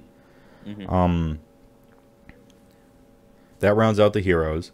So I have I have 2 wizards. One's kind of durable. One at least has a lot of wounds for capturing. I have a Flying Thundertusk with an artifact, also for capturing, and a Frostlord on Stonehorn with Wild Fury, which the Wild Fury command trait is good. It actually does something, so I consider it kind of an artifact. Not for capturing, but just for, like... Frostlord on Stonehorn is pretty good, but probably not worth playing competitively unless he's holding an artifact, because he's not that good for 420. It's very close to being a Vampire Lord on Zombie Dragon's cost and not having everything that the Vampire Lord on Zombie Dragon does, which is fly, is a spellcaster. Has a command ability that does more damage, like, does slightly more damage, but way more consistently does damage. Heals for a d6 once a game, heals every time he kills something, has a breath weapon. Yeah. About as durable, ignoring... Regenerates guys, so he has synergies for... Regenerates guys, so he has synergies for his army. Provides his death save to other things, so yet further synergies, yeah. Has a 6-up DP, yeah. Which I consider to be... Like, a 6-up DP is about as good as Stone Skeleton, for the most part. I think that's a fair assessment. That's pretty much it. Yeah, I think that's fair. Although, with an asterisk, if your opponent uses proper target priority, Stone Skeleton is just straight flavor text. It has no effect on the game at all. But I found my opponents almost never using proper targeting procedure. Like target priority. All my opponents basically ignored that. There's an entire and like always sent like 2 damage guys against the Frostlord. I'm like, what are you guys doing? Like, if you just send Battle Line against him, he's dead. But you're like making Stone Skeleton relevant when it basically shouldn't be. I guess it's the difference between on paper and in play. But you can't assume that people have bad. You can't assume your opponent's going to make mistakes like that all day, even though it's nice when they do. I wouldn't say that it's a mistake. I think in the real time of playing, sometimes you can make no decision or you can make a bad decision, and sometimes like how you get deployed. I mean, we're not all zooming around 16 inches on our guys to where we can perfectly have like the exact target priority. You kind of sometimes you're forced to make bad decisions, the best of 2 bad decisions, right? Mm-hmm. So that's not like just the way you deploy and the way the game becomes interactive. It's not all on like just people played bad, which is something I've come to notice. Like target priority, where you're just like, oh, just target the right stuff, and like once you start playing the game, it's not just the tunnel vision thing. I think we talked about a little bit earlier, where you just kind of tunnel on the big centerpieces. It's not even that. It's just like I'm on this side of the board, you're on that side of the board, and I got to fight something. And yeah, and this guy happens to be close to this, so I guess I'll just go with it. Yeah. Right. Yeah. And it's only the armies with like tons of movement that actually get to make those choices, like Seraphon or Sylvaneth or and shooting anybody with flying. Yeah. Also, none of my opponents had ever played against Beastclaw, and so I'm telling them what my guys do and what their weaknesses are. But like that's a lot of information for them to digest when they're also deciding where to place their own guys. And so, I'm telling them stuff like Stone Skeleton halves damage, but if you just send damage 1 attacks against it, it doesn't do anything. Like I told them that, but like, are you going to become like super familiar with an army when your opponent just tells you what it does in like 1 minute? Probably not. So there is that as well. Right. For the units, I didn't have enough time to buy and paint up enough Yetis to run the ideal version of the competitive Beastclaw I was coming up with. I only ran 6 Icefall Yetis in 1 unit. I think if I had to say, like, if you're the most stubborn Beastclaw player who just wants to try to make it as competitive as possible, I think you're running probably like 24 Yetis. And no Thundertusks. I think just from a body standpoint, that makes a lot of sense. Because Yetis are they're nothing real special in the game itself, but they're definitely the best thing that Beastclaw has access to. Besides a Frostlord on Stonehorn with an artifact. Right. So I ran 1 unit of 6 Icefall Yetis, which they have a 6-up save, which sucks. But they're at -1 to get hit in melee, which is good. And they can be activated from and pile in 6 inches, which allows you to do a lot of tricks, which is nice. They don't have a terribly large amount of attacks exactly, and they hit on 4s, so every other combat is you're doing 2 damage or you're doing 6 damage. And so it's very hit or miss. Mm-hmm. But they have 12 wounds for 120 points. So, you know, what do you want? And move 9, you know, so not bad. For the battle line, it's mixed destruction, so I went with 3 basic ogres from Gutbusters. And these guys performed excellently all day. They probably did the best for me. Even in units of 3, they were excellent. That's pretty cool. I equipped them with ogre clubs and iron fists because I'm like, all right, I'm going to be playing against daughters, maybe. I'm going to be playing against Night Haunt, maybe. I'm going to be playing against skeletons, maybe, because I expect a lot of death. And so these guys, when someone attacks them and they roll a save of 6, they reflect a mortal wound back. But if the opponent has rend, that shuts off because it's an old war scroll that hasn't been updated for 2nd edition. Mm-hmm. And so I'm like, well, witches attack hundreds of times, and even if like all the ogres are dead, I used that as a 1-turn speed bump, and I have to actually roll all those saves, and so chances are like I'll do a decent amount of mortal wounds back to them, and so maybe that's cool. And then furthermore, if I play against Night Haunt, ogres don't have rend anyway, but they have 2 damage each, so they're actually pretty well lined up to do well against Night Haunt. And in units of 3, Grimghast Reapers are missing all the time because they need 5 to be able to reroll. It's actually like really good sort of happenstance. Really, they're just really aligned with that. No wasted points really. Yeah. Spoiler: I reflected a single mortal wound in all 5 games total, and so it was definitely right to go double weapons. Luckily, I've been telling everyone online who asked to equip double weapons because I figured it was probably right, and it is. And now I have the real world test to prove it at my expense. I also have more. I also have a 4-man pack of Mournfang for 320, equipped with Gargant Hackers.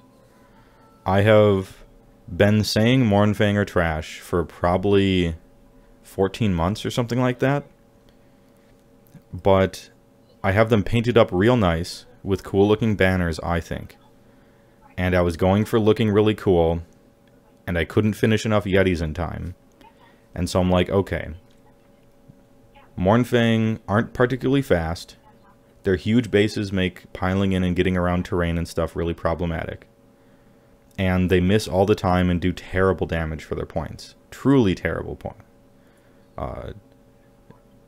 Namarti Reavers do about as much damage as Mournfang.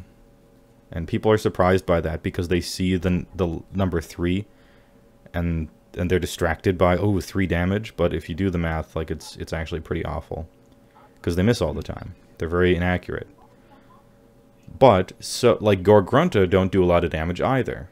And so brand new or inexperienced Ironjawz players think that Gorgrunta are bad, when in fact they're the best unit in the whole army that isn't a hero. And the reason is, it gives you the speed. They're basically a fast anvil. They can go somewhere and then just be fat and sit there and be 15 wounds for 140 points that just, like, live.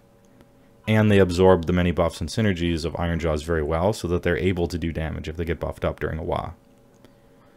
Now, Mournfang have much fewer wounds per point and aren't nearly as fast, and it's 2 models instead of 3 for capturing, and I have no buffs and synergies.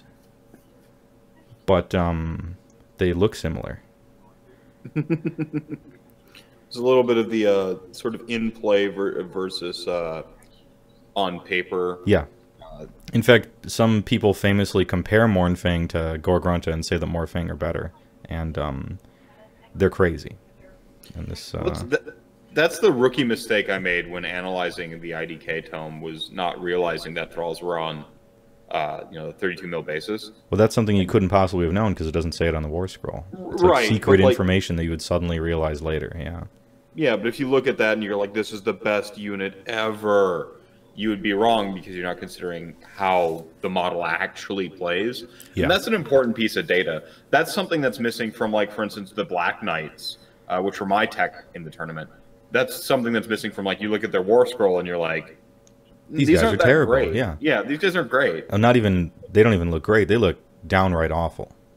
Yeah. But then you're like, okay, on the charge, they're 3s and 3s, 2 damage. And my army really does want a 12 movement good on the charge cavalry unit that has the summonable keyword. And now once it has landed within the soup of everything else the army is doing, you're like, oh, this can be good. Right.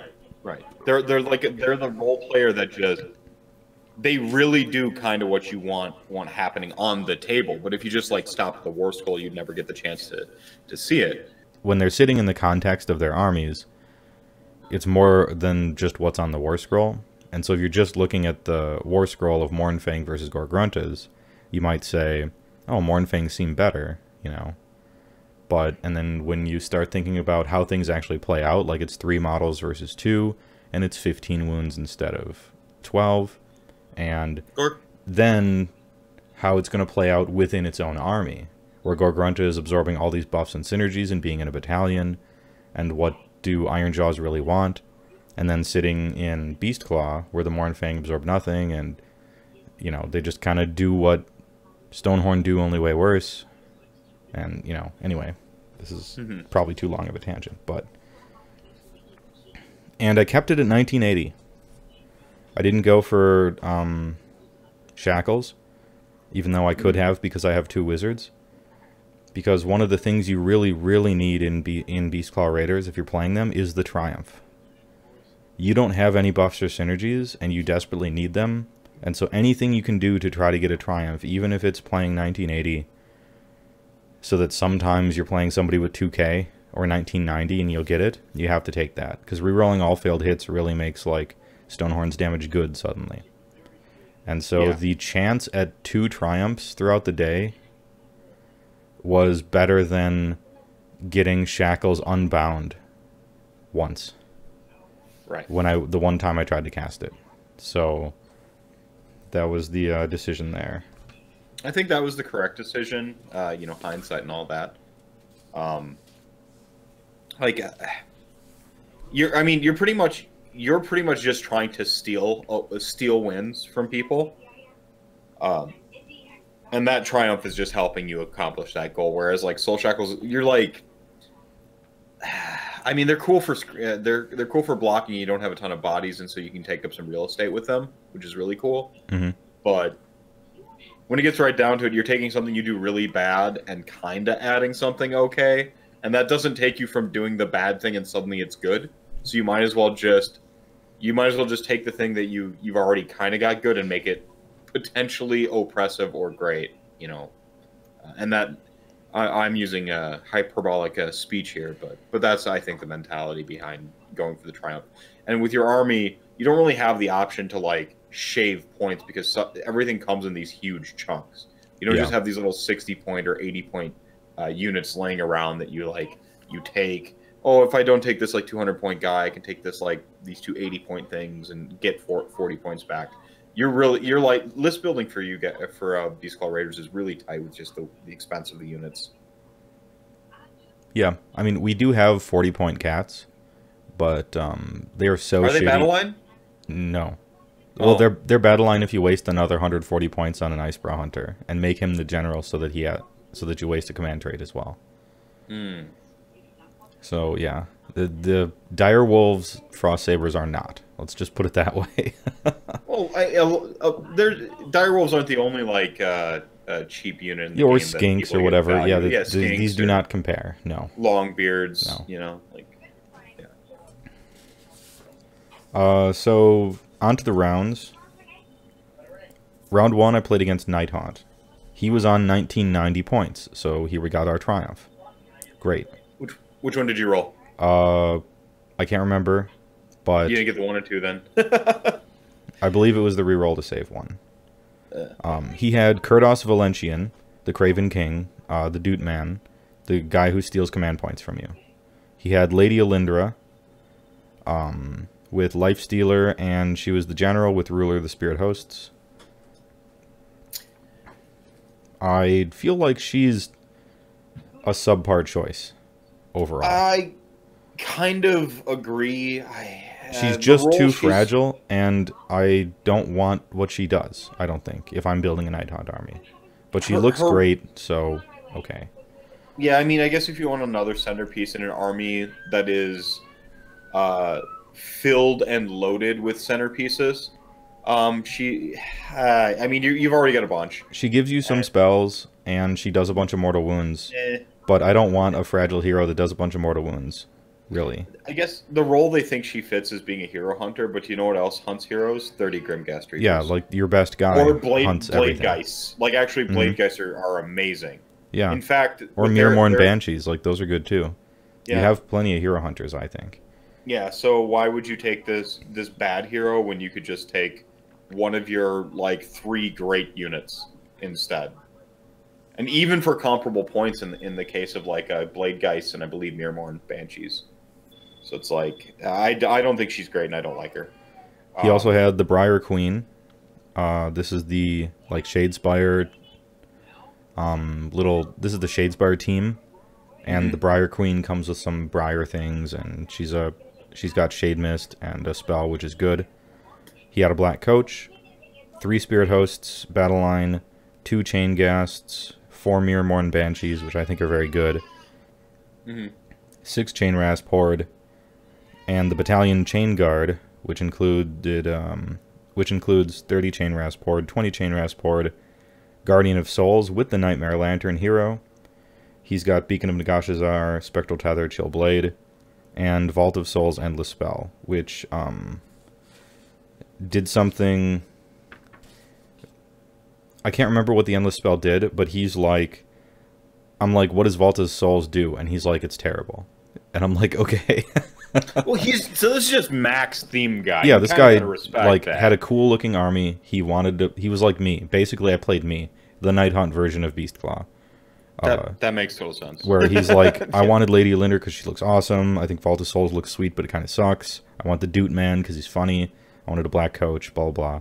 And so, no Grimghast Reapers, no, like, what are those heroes that, like, regenerate your units when they kill people, you know, stuff like that. Like, none of that stuff. Basically nothing of the good makes stuff, Night actually, Hunt good. Weird. Yeah. Yeah. He purposefully avoided everything that makes Night Hunt good, pretty much. And our game was, he outdropped me because of Battalion, and he let me go first. And I turn 1 charged the Black Coach and killed it with a Frostlord by rolling well. And he... Oh, and Thundertusk flew up and shot Lady Alinder... and shot Kurdos Valentian down to 1 life or something. And he's like, he's got Kurdos Valentian, and he's like, well, he's at 1 life, so he's dead next turn, so I guess I'll just charge the Frostlord. And I'm like, okay. And then he charged the Frostlord, and the Frostlord killed him on his own turn. So, like, for free, I got to kill Kurdos. That is a mistake. Yes. He wasn't playing very well, but, you know, he was here to make a... He was here to do a thematic thing with Night Hunt. Yeah, he was here. He had his army. He might have recently finished it, and he just really wanted to play with it. Yeah, that's cool. My plan, I fully respect it. My plan for the battle plan was, I see Night Hunt. I got to take out the heroes and then just deal with everything else after that because their synergies are too strong. He also didn't put. He only put what?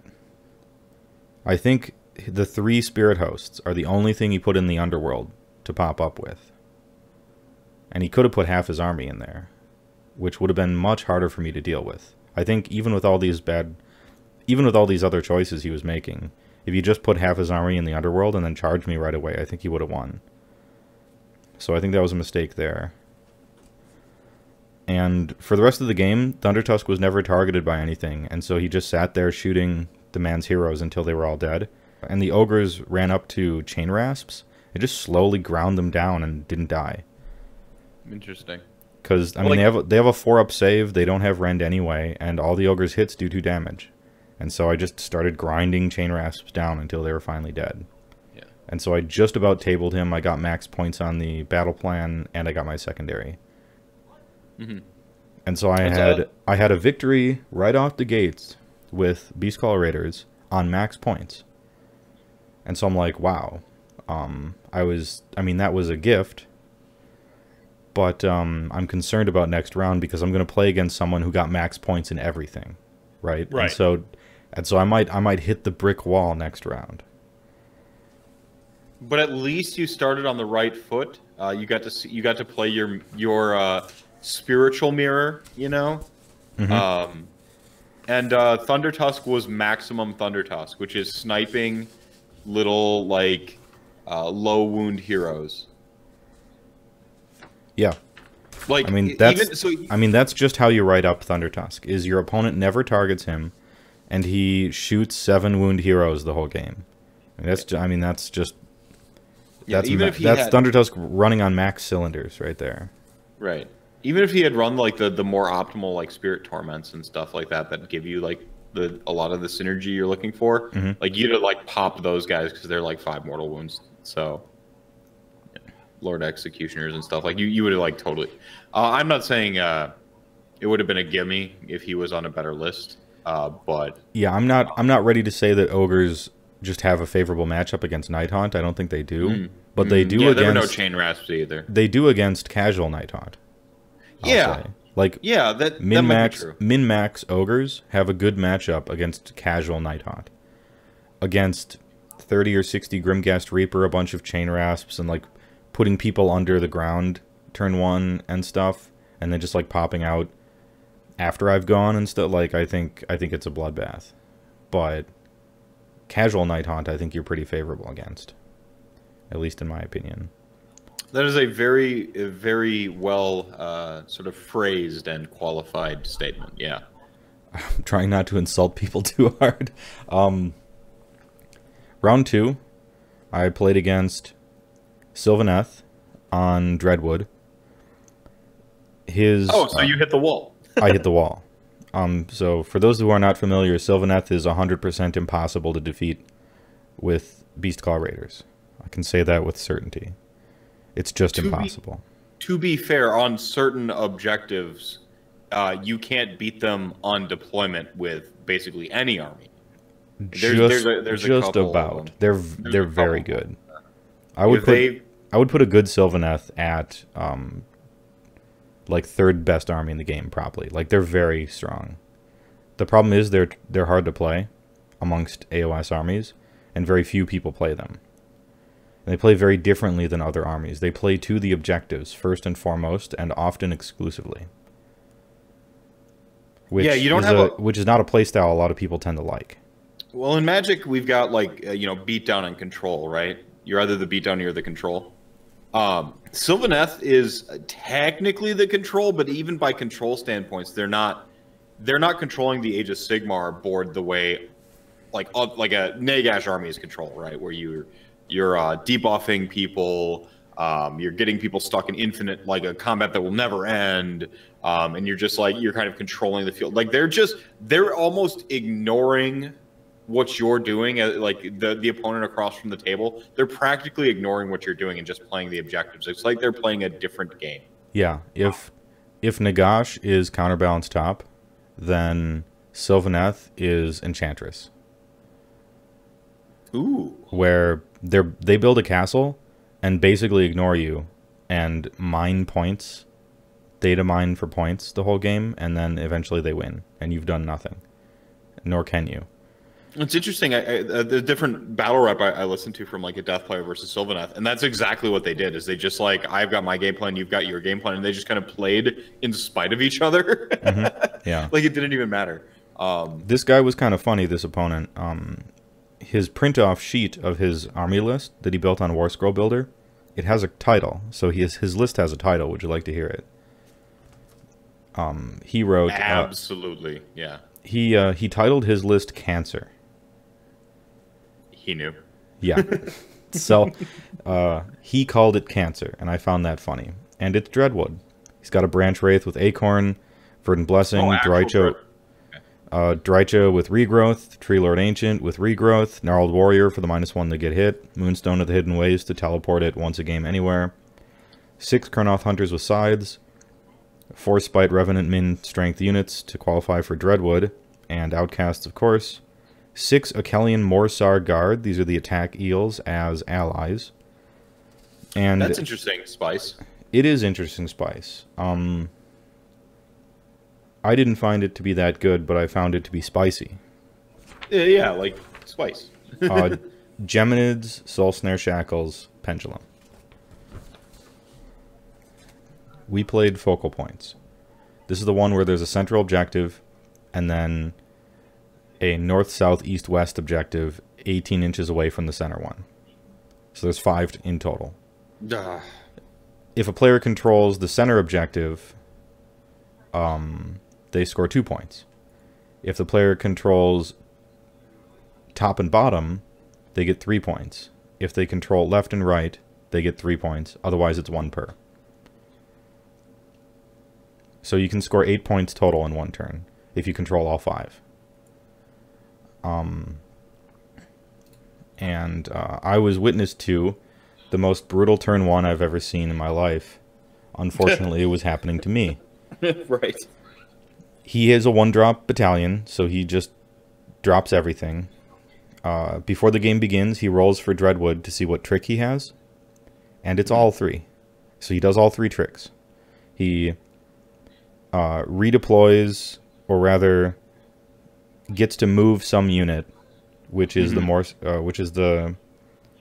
I can't remember what unit he moved. He moved somebody just like way up.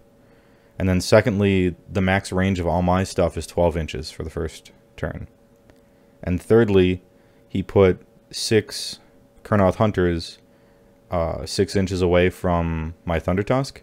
And then his turn began, because this happens before the game, so they moved up outside of 3 from Thundertusk.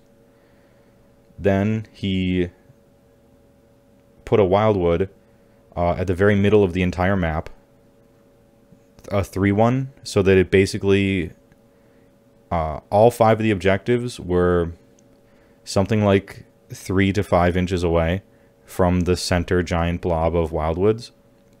He summoned another Wildwood with the Acorn. He summoned another Wildwood with the Tree Lord Ancient. He teleported his whole army onto all 5 objectives.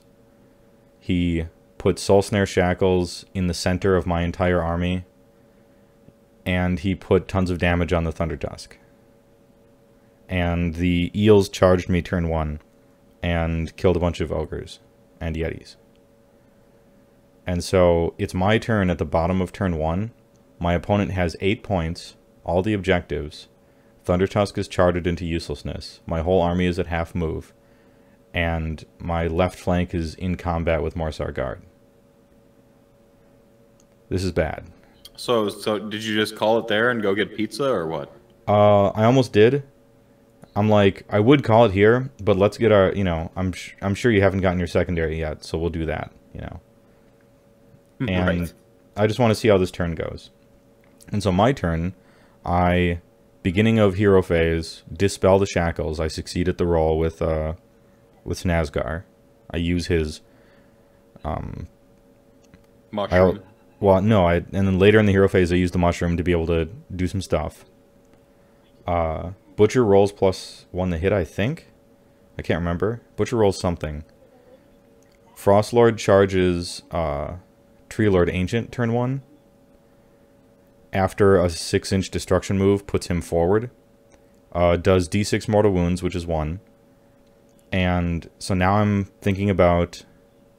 Oh, and Yeti's retreat away from the Morsar Guard, so that I can pile them in later in the combat, and they get to strike first, in other words.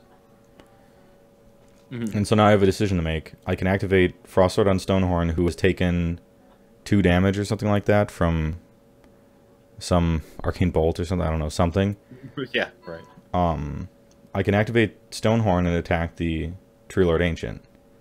Or I can activate the Wounded Thundertusk to try to finish off the Kurnoth Hunters, so that he doesn't get further charted and can at least, because currently he's at D6. And if they get to activate before him, he's at a D3 now, or dead. Because at first all 6 couldn't quite fit in, but now they will be able to. And Tree Lord Ancient really can't do much damage.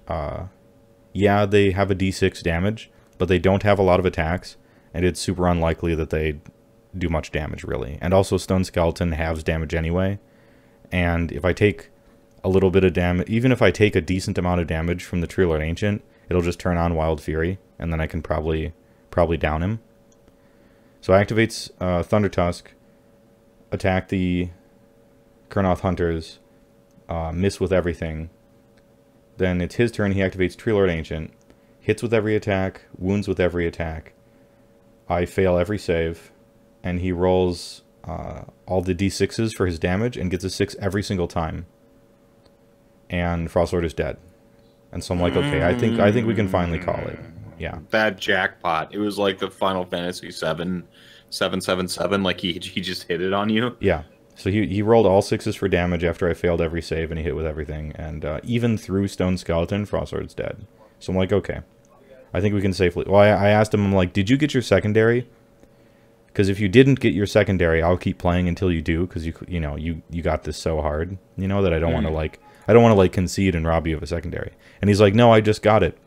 My secondary was for my general to kill like a monster or something like that. Right. And I'm like, wow, that's actually... And then in my head, I'm like, that's actually really unlikely. Because... that's actually really unlikely to happen. Yeah. Unless this exact situation happens. But okay. Like, fine. And so so I got 0 points there. Biggest loss you could possibly get. As fast as you could possibly get it. Just about. And so my 2 rounds are most points and least points. And so I'm like, okay, now we're back in the bracket where I belong, right? Mm-hmm. Right in the middle, like... So round 3 I play against Slaves to Darkness.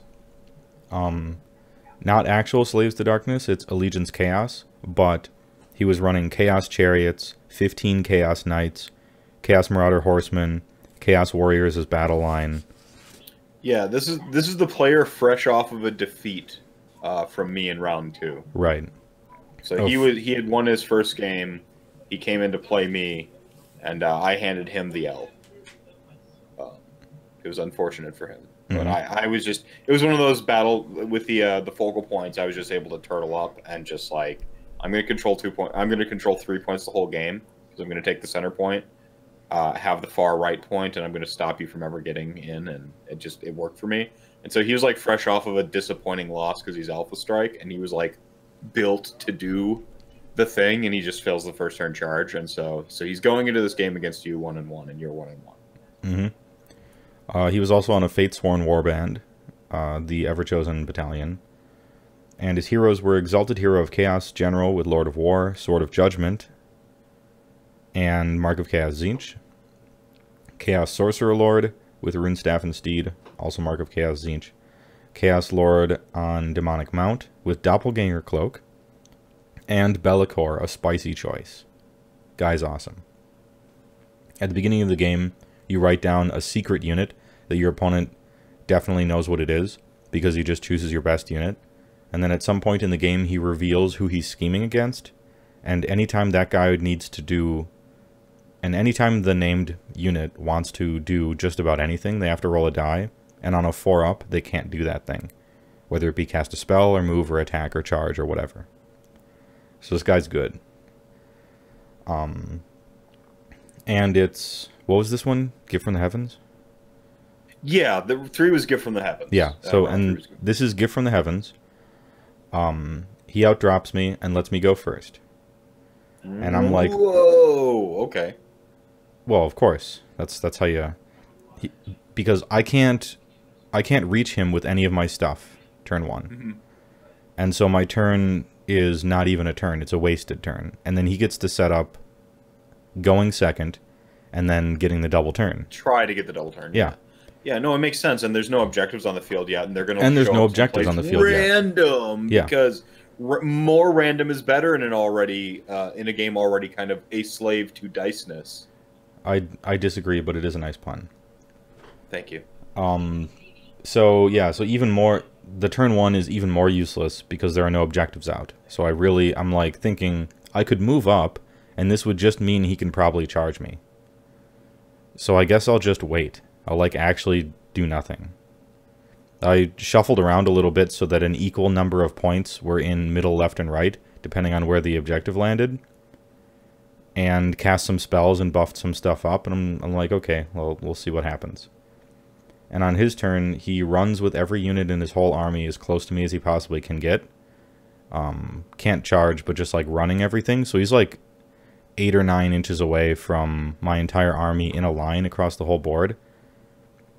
And I'm like, man, this is a really risky strategy, because if he doesn't win the double turn, I get to charge his whole thing and do really well.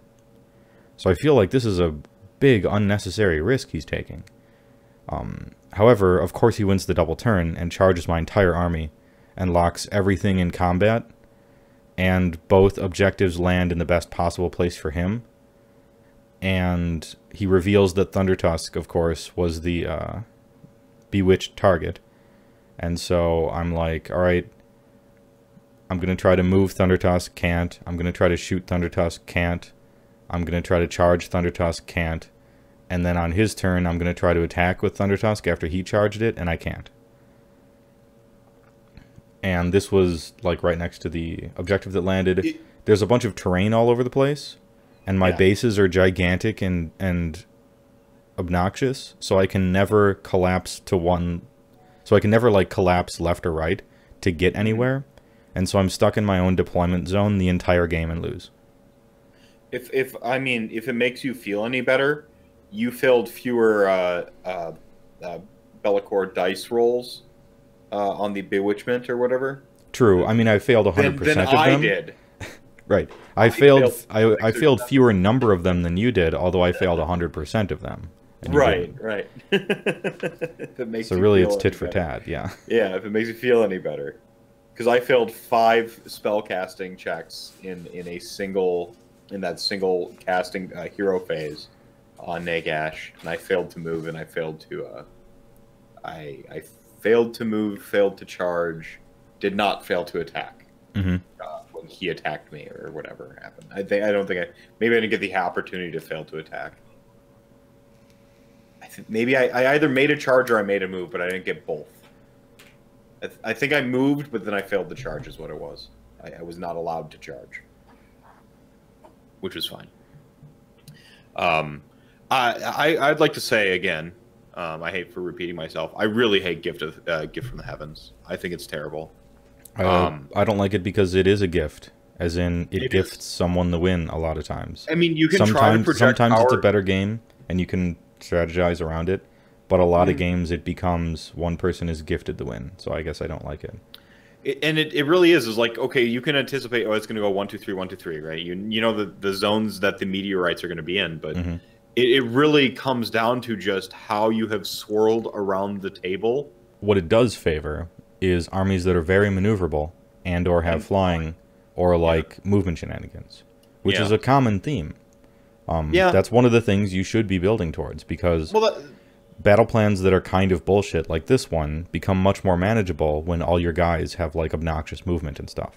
And deep strike and shit. Yeah. Or like, you know, teleports or flying or, you know, just stuff like that. But, you know, I'm playing Beastclaw. Every army. We are not maneuverable. New players might think we are because they see, 9 movement. That's a lot.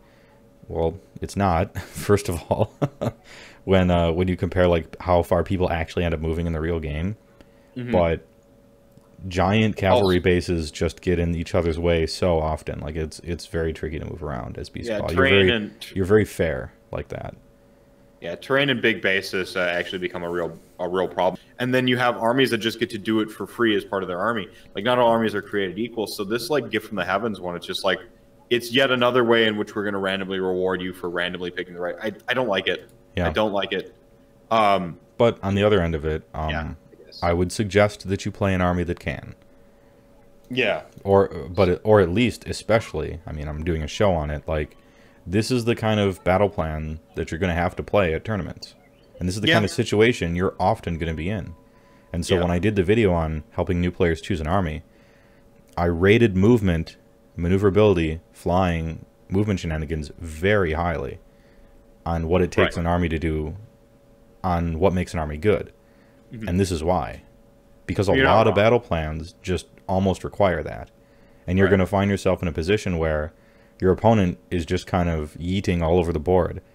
and you're stuck in like tar. And it doesn't feel good, and it doesn't give you a lot of opportunity to win a game. So that's something to consider that you might not think about when you're totally new to the game. You're like, oh, I want to do a lot of damage, or I want to be really durable or something. Well, there is a first thing that's the most important, and that's movement. And then after that, you can start doing the other stuff, for the most part. There are a few exceptions, but they're exceptions for reasons. Like, they are real exceptions, as in an exception to the rule. And it's because of really specific circumstances and things they can do. So currently we're on max points, 0 points, 0 points, because I didn't get the secondary either. And round 4, I got matched up against one of the 3, including me, destruction players in the whole tournament, which is Ironjaws, which sucks for 2 reasons. 1, I was hoping destruction wouldn't have to play against destruction, so that the boys could do pretty well, you know? Right. You don't want to have to play against guys you're kind of rooting for. The second reason it sucks is because Ironjaws are a hard counter to Beastclaw. I know I'm kind of saying similar things to that a lot, but that's what it means to suck. So, it sucks. You have a bunch of bad matchups. That's what it means to be a bad army. You have more than your fair share of bad matchups across the entire thing. Yeah, if you're talking about tuned lists, we have more bad matchups than good matchups, and I'm struggling to think of good matchups. Ironjaws are specifically bad because if you zoom out just a little bit, they do everything Beastclaw does, only better in every single way. And specifically against Beastclaw, they reroll their big damage units, brutes and stuff like that, reroll all failed hits against dudes with 4 wounds or more, which is my whole army. So their whole army has the reroll all failed hits triumph going at all time, 24/7, every turn, for most of their good units. I don't think we need to stress how important it is to reroll all hits. It's huge. And they're hitting on 3s to start with, and 2s during War Chanter and all this other crap. They're faster than Beastclaw, they do more damage than Beastclaw, they have more attacks and more consistent damage, they have more synergies, they have more buffs, they can stack command abilities, they have battalions that they can easily one-drop with, they have more artifacts, and so generally more durable and have more bodies and more wounds. And they have a flying monster when we don't. So, yeah, straight up. Top to bottom. Just +1. And on top of all this, Ironjaws is considered not a very good army at all, competitively. So it's sort of like a little slap in the face. Well, that's a little perspective, I guess. Is an army that does what we do, only better in every way, considerably better, is considered itself a bad army. So that little perspective. It's Ulgu is the realm, and you have a command ability that lets you teleport a hero, or like a unit. I think it's just a hero. Maybe it's a unit as well. I can't remember. Somewhere onto a board edge.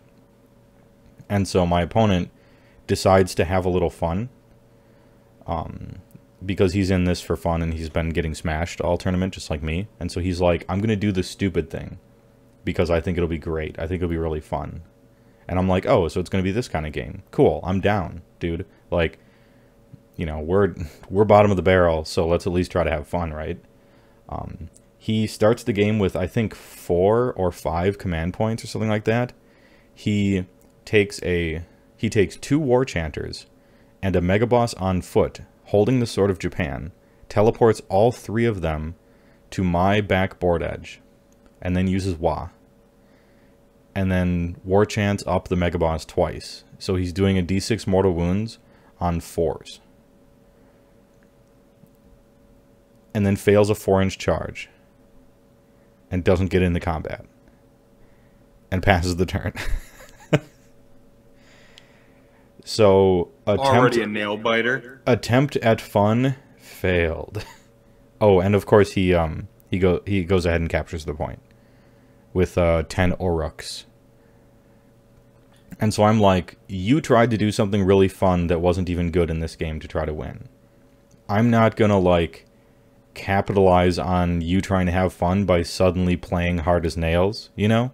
I'm going to return the favor and do something really fun in return.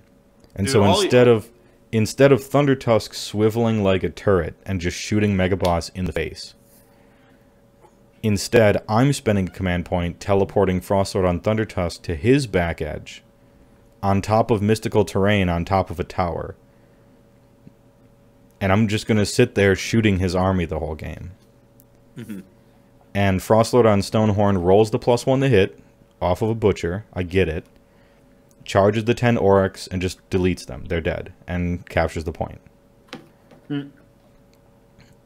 And he's like, I appreciate that, like, you know, we're in this for fun. I'm like, yeah. And so on his turn, he rolls like an 11 or something to charge a whole bunch of brutes and actually makes it all the way up the terrain into combat with Frostlord and overkills him by like 12.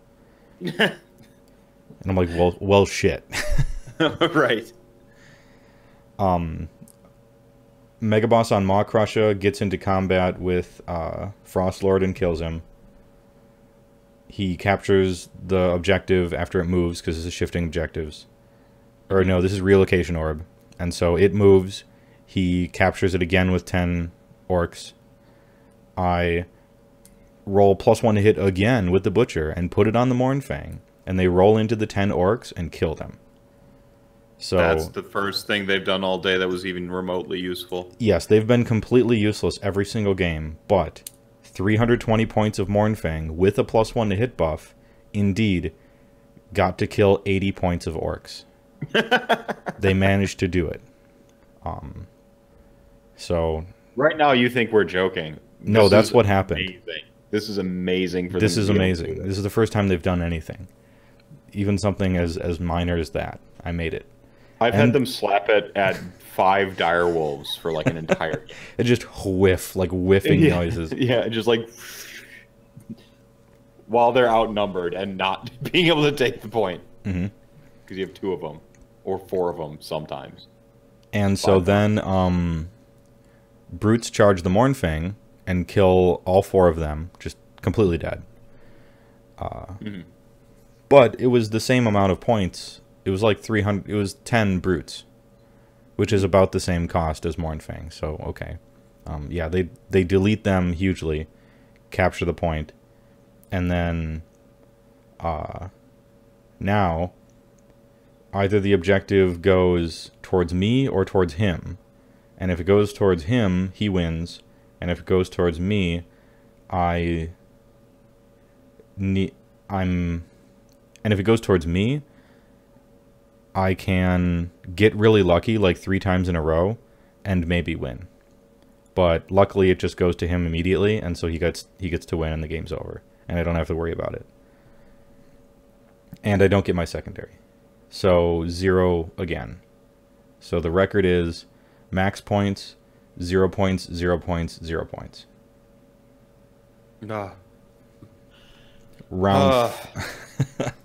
Round 5, I play against Flesh Eater Courts.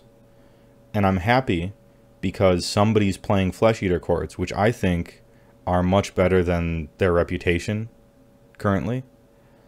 And I'm not happy because they're in the got completely stomped all day bracket, which doesn't lend credence to my theory. That they're on the rise? That they're good now. Not great, but good. Tier 2 versus tier unplayable. Right? Because don't forget, in first edition, people had arguments about what was the worst Battletome army in the whole game, Beastclaw or Flesh Eater Courts. And, you know, there was some back and forth about it. Yeah, so you were like worst bros, right? You know, and yeah, and so they got good now, and so I feel a kinship to them because they they were in the bottom of the barrel and they got lifted up 3/4 of the way up. So maybe if they're lifted up, maybe one day I can be lifted up too. You know, yeah. So there's just that And so I played against just you and KO at the bottom of the barrel right now. I'm sorry. No, KO's better than as far as like how good we are in the competitive scene anyway.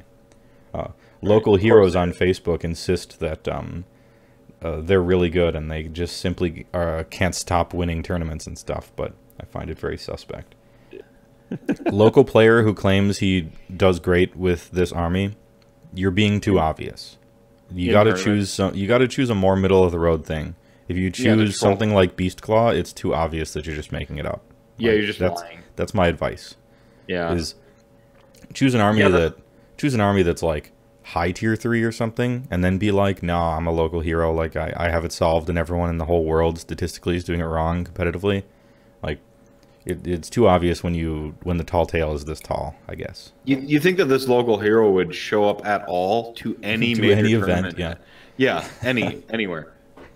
It was to the point where like we had Beastclaw Raiders at Dragonfall, and people were going, "Holy shit! There's Beastclaw Raiders at Dragonfall!" Like people were surprised. Yeah, dudes were like, "I can't believe anyone would bring Beastclaw Raiders to a tournament," or some sentence to that effect. Yeah, it was along those lines. Yeah, there was a sentence like that overheard.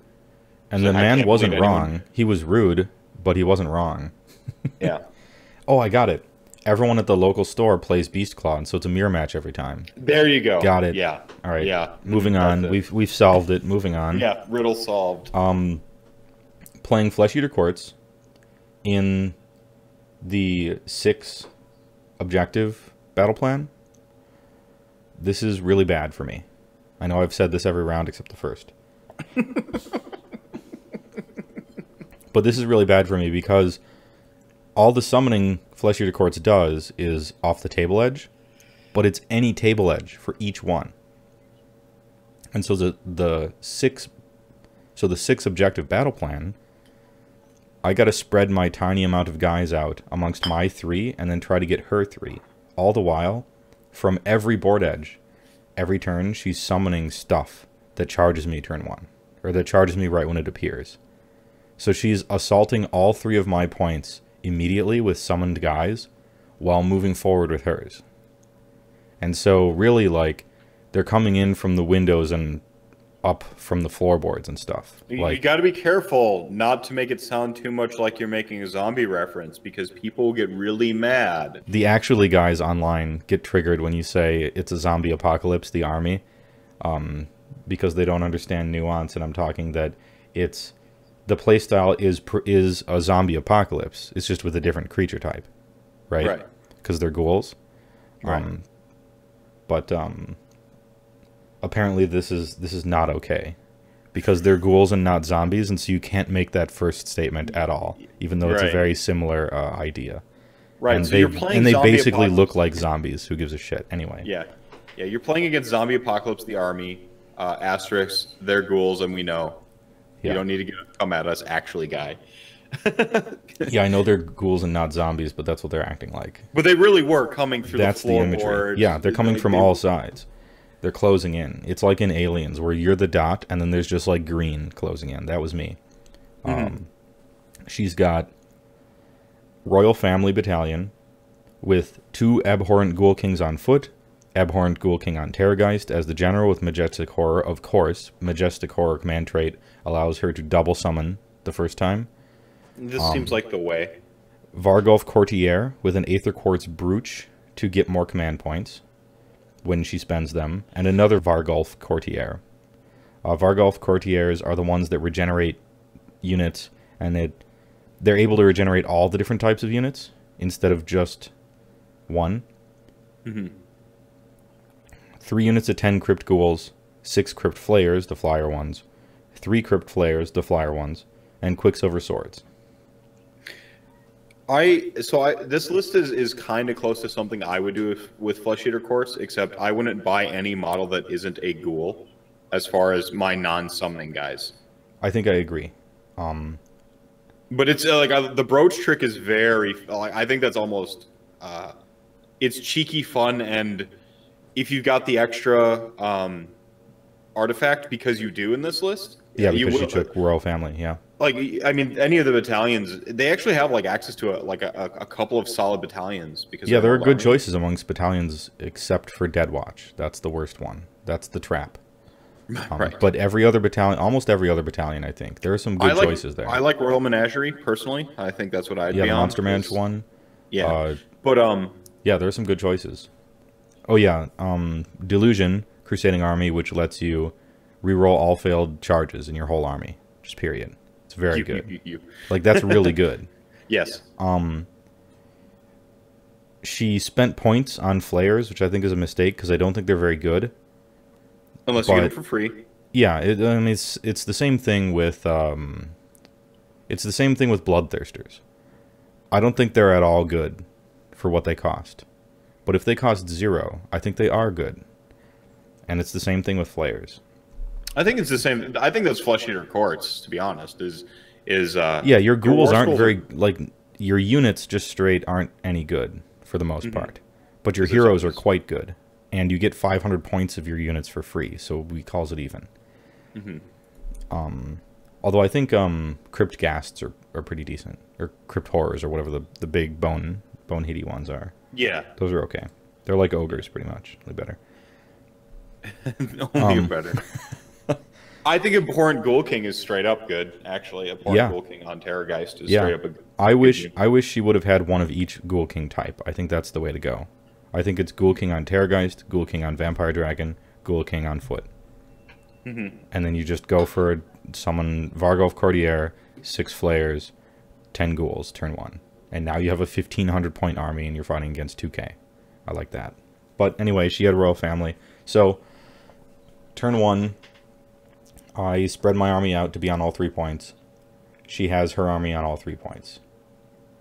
Ghoul King summons Ghoul King. Ghoul King summons 10 ghouls. Abhorrent Ghoul King on Terrorgeist summons players. And they're just attacking my objectives immediately. She manages to charge, pile in, and kill my dudes in the bottom right corner and captures my objective. And decides not to burn it because you can't burn it turn 1. They put that in the rules. She controlled 4 points on turn 1. And the tertiary for this round was control double of the points than your opponents do. And so she had 4, I had 2, so she got her tertiary. I'm like, well, shit, okay. And then I charged Frostlord into Abhorrent Ghoul King on Terrorgeist and missed all my attacks and did 2 damage total. And then Terrorgeist just killed Stonehorn just straight up. That's crazy. Well, not so crazy. Yeah, I mean, well, it's statistically, it's not crazy. 400 versus a 420 point model, and the Terrorgeist, Abhorrent Ghoul King on Terrorgeist is actually the Yetis did more damage than the Frostlord did. She controlled the 4 points for 2 turns, burned my bottom right one, but rolled a 1. Okay, I'm still in it. I set up a plan where I retreat with just about everyone in my army in random different directions all over the map. Thundertusk retreats and flies and runs into, like, in a cubby right next to this giant piece of terrain that she brought. 3 inches away from the unit of 10 ghouls that are on her point. And then the Yetis that were fighting the Terrorgeist retreat from him and stop 3 inches away from the 10 ghouls on her left point. And then 3 ogres retreat from a middle fight against flayers and stop something like, I don't know, 10 inches or something away from the 10 ghouls covering her middle point. So that if I win a double turn, I can charge everything. And then if I roll hot on basically everything except the Thundertusk, who's just going to kill those guys, then I can steal all her objectives out from under her and burn all of them. And if I get average on all of them, we'll be tied. And then I measure and make sure she doesn't have enough movement to be able to take my bottom left point by about 2 inches. And so then in the next battle round, if I win initiative again, I have a chance to win. Out of nowhere. Dude, I have like 4 points and she has like she has tons. So she was already starting to, like, probably play a little slower. Not slower like speed, but slower like, okay, like, this is clearly over. I'm not going to rub it in, you know? But I'm here plotting the victory. Right. And so I do all these retreats. And I win the double turn. And the Thundertusk shoots Ghoul King in the head, kills him. And then charges into the 10 ghouls. And because it's the Frostlord version with the Frost Spear, kills all of them, instead of killing like 2 of them that the Huskard would have done. Captures the point because they're all dead. Scores it, burns it, rolls a 2, got 2 points. The middle 3 ogres charge the 10 ghouls. Roll fucking hot. He fails 5 saves, 2 damage each, all 10 dead. Got the point, burn it, roll a 2.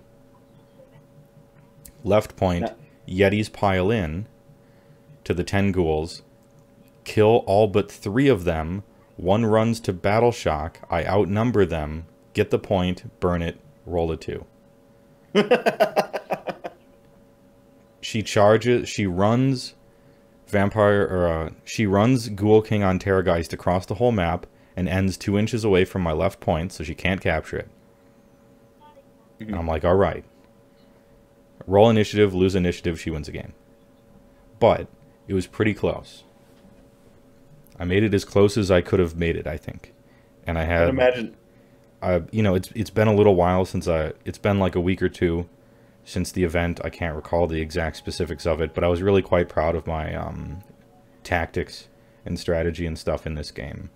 That I was able to make it even remotely close from such a disadvantaged position with the army that I was playing and the army she was playing. So I was really quite happy with this loss that got me 0 points total, because I didn't get my secondary either. And so on the day, I got round 1 max points, round 2, 3, 4, and 5 all minimum points, dead last place. Beastclaw Raiders. And due to the Gutbusters army, the people voted for him, so I didn't win coolest army either. RIP. Ugh. Man, what a feels bad. It was. You did pretty well with death, though, so the team did pretty well. Yeah, and we did great in the doubles. Like, oh, we rocked people with doubles, and that was great. It got me... Playing doubles was so fun, because it allowed me to be playing Beastclaw models that were good, like Frostlord on Stonehorn, right? Except I had an army with abilities latched onto me like a symbiote, floating to my right. I had a Nagash countering 100% of my opponent's spells all the time. And I had the bodies that could never die, just sitting on objectives and just grinding away and accepting people's alpha strikes and not dying to it. And so I had like a real army over here. And then I was over here using only my best models, driving around like a little monster truck on Stonehorn, just crashing into stuff as my opponents targeted Nagash trying to kill him. Except he was always properly bubble wrapped, so nothing ever happened, and I got to just do whatever I wanted. It was great.